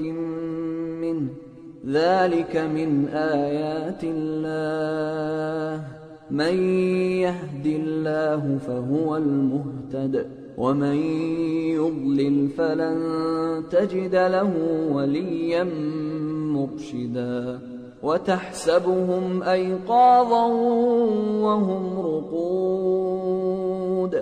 ونقلبهم ذات اليمين وذات الشمال وكلبهم باسط ذراعيه بالوصيد لو اطلعت عليهم لوليت منهم فرارا ولملئت منهم رعبا وكذلك بعثناهم ليتساءلوا بينهم قال قائل منهم كم لبثتم قالوا لبثنا يوما أو بعض يوم قالوا ربكم أعلم بما لبثتم فابعثوا أحدكم بورقكم هذه إلى المدينة فلينظر أيها أزكى طعاما فليأتكم برزق منه وليتلطف ولا يشعرن بكم أحدا إنهم إن يظهروا عليكم يرجموكم أو يعيدوكم في ملتهم ولن تفلحوا إذا أبدا وكذلك أعثرنا عليهم ليعلموا أن وعد الله حق وأن الساعة لا ريب فيها إذ يتنازعون بينهم أمرهم فقالوا بنوا عليهم بنيانا ربهم أعلم بهم قال الذين غلبوا على أمرهم لنتخذن عليهم مسجدا سيقولون ثلاثة رابعهم كلبهم ويقولون خمسة سادسهم كلبهم رجما بالغيب ويقولون سبعة وثامنهم كلبهم قل ربي أعلم بعدتهم ما يعلمهم إلا قليل فلا تمار فيهم إلا مراء ظاهرا ولا تستفت فيهم منهم أحدا ولا تقولن لشيء إني فاعل ذلك غدا إلا أن يشاء الله واذكر ربك إذا نسيت وقل عسى أن يهديني ربي لأقرب من هذا رشدا ولبثوا في كهفهم 300 سنين وازدادوا 9 قل الله أعلم بما لبثوا له غيب السماوات والأرض أبصر به وأسمع ما لهم من دونه من ولي ولا يشرك في حكمه أحدا واتل ما أوحي إليك من كتاب ربك لا مبدل لكلماته ولن تجد من دونه ملتحدا واصبر نفسك مع الذين يدعون ربهم بالغداة والعشي يريدون وجهه ولا تعد عيناك عنهم تريد زينة الحياة الدنيا ولا تطع من أغفلنا قلبه عن ذكرنا واتبع هواه وكان أمره فرطا وقل الحق من ربكم فمن شاء فليؤمن ومن شاء فليكفر إنا أعتدنا للظالمين نارا أحاط بهم سرادقها وإن يستغيثوا يغاثوا بماء كالمهل يشوي الوجوه بئس الشراب وساءت مرتفقا إن الذين آمنوا وعملوا الصالحات إنا لا نضيع أجر من أحسن عملا أولئك لهم جنات عدن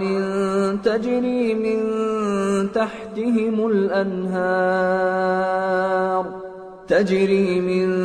تحتهم الأنهار يحلون فيها من أساور من ذهب ويلبسون ثيابا خضرا من سندس واستبرق متكئين فيها على الأرائك نعم الثواب وحسنت مرتفقا واضرب لهم مثلا الرجلين جعلنا لأحدهما جنتين من أعناب وحففناهما بنخل وجعلنا بينهما زرعا كلتا الجنتين آتت أكلها ولم تظلم منه شيئا وفجرنا خلالهما نهرا وكان له ثمر فقال لصاحبه وهو يحاوره أنا أكثر منك مالا وأعز نفرا ودخل جنته وهو ظالم لنفسه قال ما أظن أن تبيد هذه أبدا وما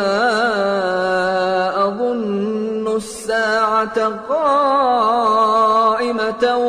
ولئن رددت إلى ربي لأجدن خيرا منها منقلبا قال له صاحبه وهو يحاوره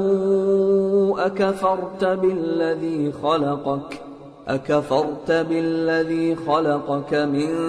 تراب ثم من نطفة ثم سواك رجلا لكن هو الله ربي ولا أشرك بربي أحدا ولولا إذ دخلت جنتك قلت ما شاء الله لا قوة إلا بالله إن ترني أنا أقل منك مالا وولدا فعسى ربي أن يؤتيني خيرا من جنتك جنتك ويرسل عليها حسبانا من السماء فتصبح صعيدا زلقا أو يصبح ماؤها غورا فلن تستطيع له طلبا وأحيط بثمره فأصبح يقلب كفيه على ما أنفق فيها وهي خاوية على عروشها ويقول يا ليتني لم أشرك بربي أحدا ولم تكن له فئة ينصرونه من دون الله وما كان منتصرا هنالك الولاية لله الحق هو خير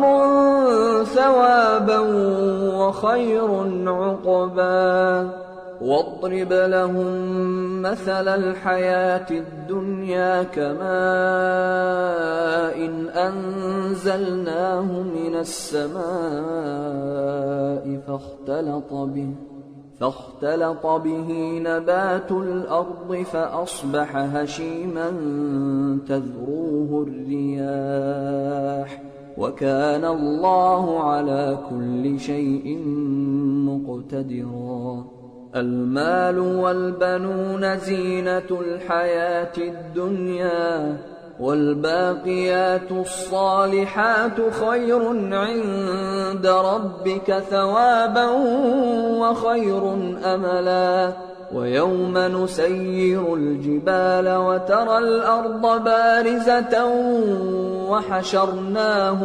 وحشرناهم فلم نغادر منهم أحدا وعرضوا على ربك صفا لقد جئتمونا كما خلقناكم أول مرة بل زعمتم أن لن نجعل لكم موعدا ووضع الكتاب فترى المجرمين مشفقين مما فيه ويقولون يا ويلتنا ما لهذا الكتاب لا يغادر صغيرة ولا كبيرة إلا أحصاها ووجدوا ما عملوا حاضرا ولا يظلم ربك أحدا وإذ قلنا للملائكة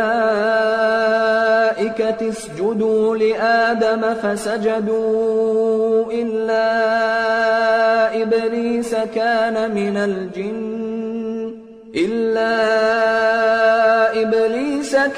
من الجن ففسق عن أمر ربه أفتتخذونه وذريته أولياء من دوني وهم لكم عدو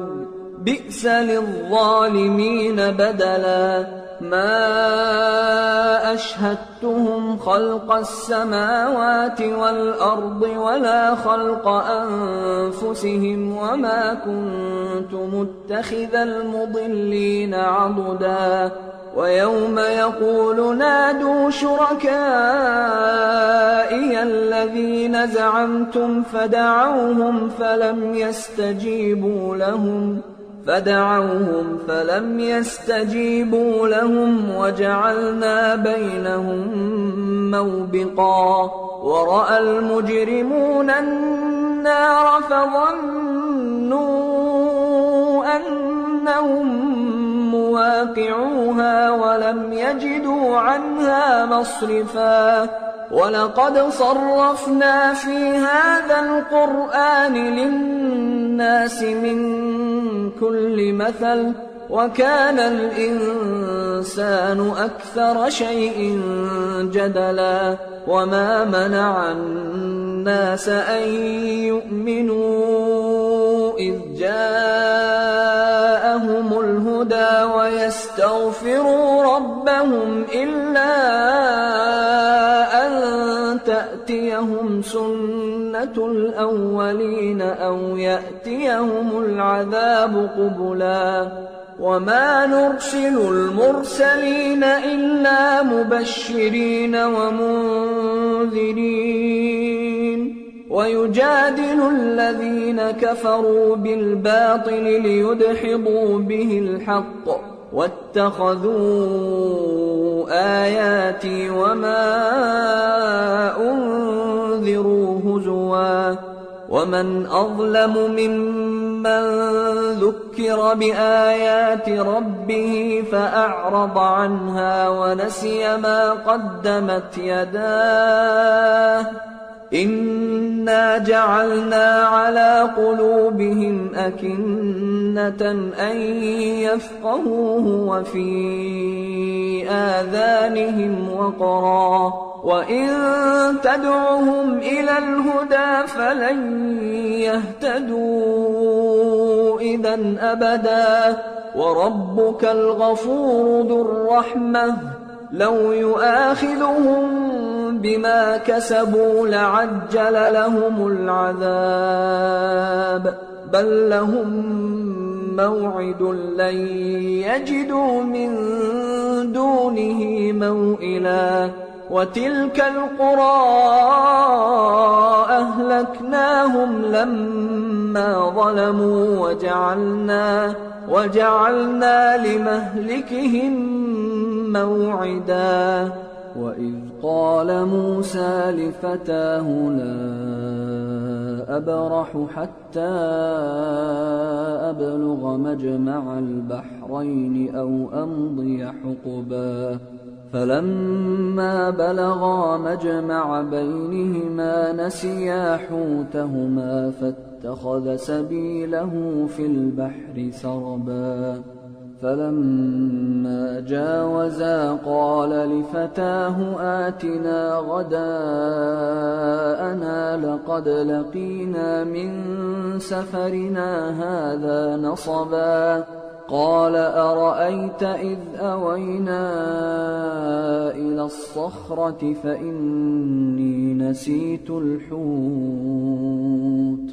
فَإِنِّي نسيت الحوت وما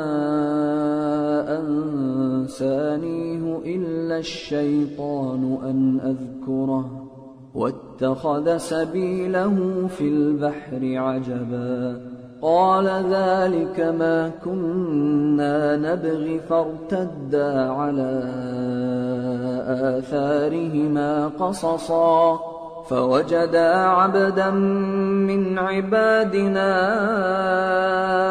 آتيناه رحمة من عندنا وعلمناه من لدنا علما قال له موسى هل أتبعك على أن تعلمني مما علمت رشدا قال إنك لن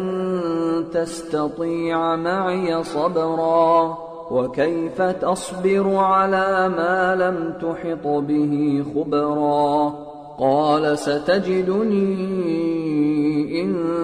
شاء الله صابرا ولا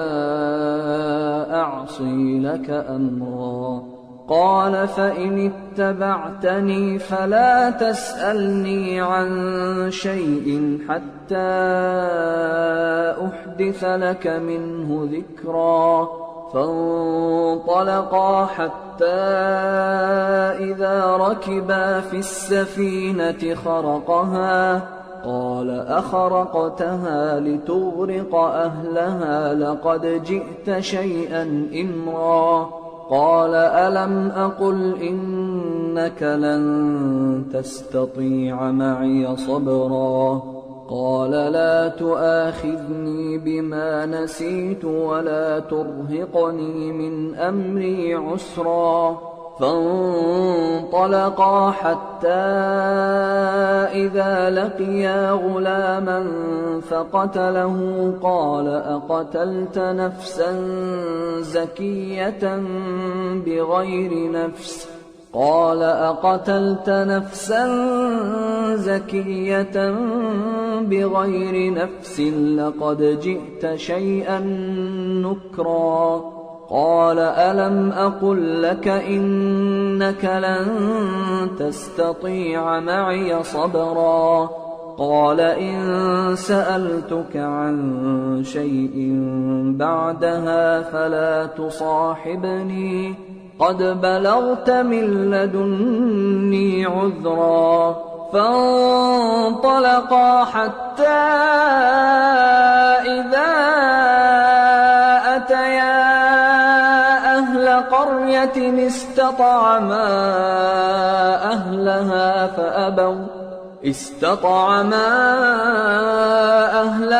فأبوا أن يضيفوهما فوجدا فيها جدارا يريد أن ينقض فأقامه قال لو شئت لاتخذت عليه أجرا قال هذا فراق بيني وبينك سأنبئك بتأويل ما لم تستطع عليه صبرا أما السفينة فكانت لمساكين يعملون في البحر فأردت أن أعيبها وكان وراءهم ملك يأخذ كل سفينة غصبا وأما الغلام فكان أبواه مؤمنين فخشينا أن يرهقهما طغيانا وكفرا فأردنا أن يبدلهما ربهما خيرا منه زكاة وأقرب رحما وأما الجدار فكان لغلامين يتيمين في المدينة وكان تحته كنز لهما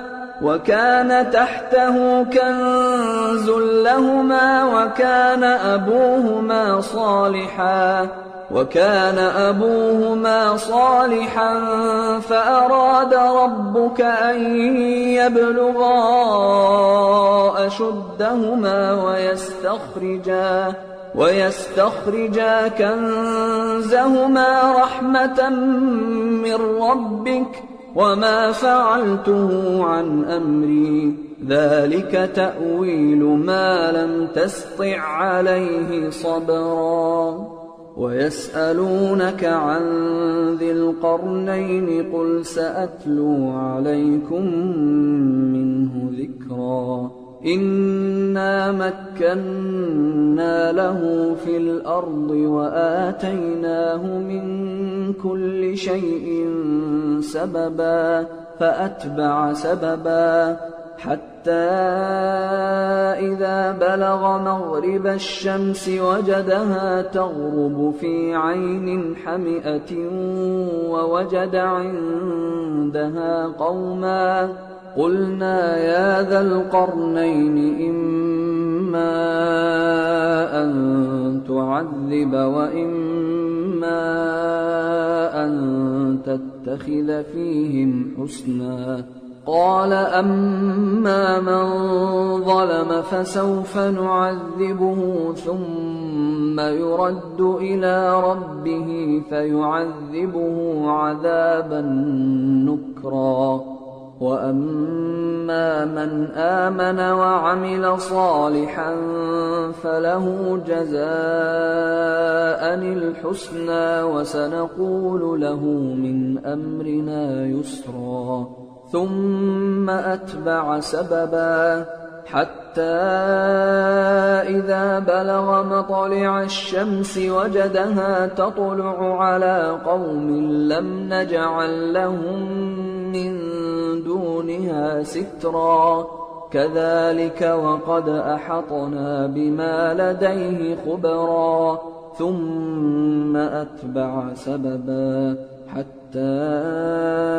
إذا بلغ بين السدين وجد من دونهما فيهما قوما لا يكادون يفقهون قولا قالوا يا ذا القرنين إن يأجوج ومأجوج مفسدون في الأرض فهل نجعل لك خرجا على أن تجعل بيننا وبينهم سدا قال ما مكني فيه ربي خير فأعينوني بقوة أجعل بينكم وبينهم ردما آتوني زبر الحديد حتى إذا ساوى بين الصدفين قال انفخوا حتى إذا جعله نارا قال آتوني أفرغ عليه قطرا فما استطاعوا أن يظهروه وما استطاعوا له نقبا قال هذا رحمة من ربي فإذا جاء وعد ربي جعله دكا وكان وعد ربي حقا وتركنا بعضهم يومئذ يموج في بعض ونفخ في الصور فجمعناهم جمعا وعرضنا جهنم يومئذ للكافرين عرضا الذين كانت أعينهم في غطاء عن ذكري وكانوا لا يستطيعون سمعا أفحسب الذين كفروا أن يتخذوا عبادي من دوني أولياء إنا أعتدنا جهنم للكافرين نزلا قل هل ننبئكم بالأخسرين أعمالا الذين ضل سعيهم في الحياة الدنيا وهم يحسبون أنهم يحسنون صنعا أولئك الذين كفروا بآيات ربهم ولقائه فحبطت أعمالهم فلا نقيم لهم يوم القيامة وزنا ذلك جزاؤهم جهنم بما كفروا واتخذوا آياتي ورسلي هزوا إن الذين آمنوا وعملوا الصالحات كانت لهم جنات الفردوس نزلا خالدين فيها لا يبغون عنها حولا قل لو كان البحر مدادا لكلمات ربي لنفد البحر قبل أن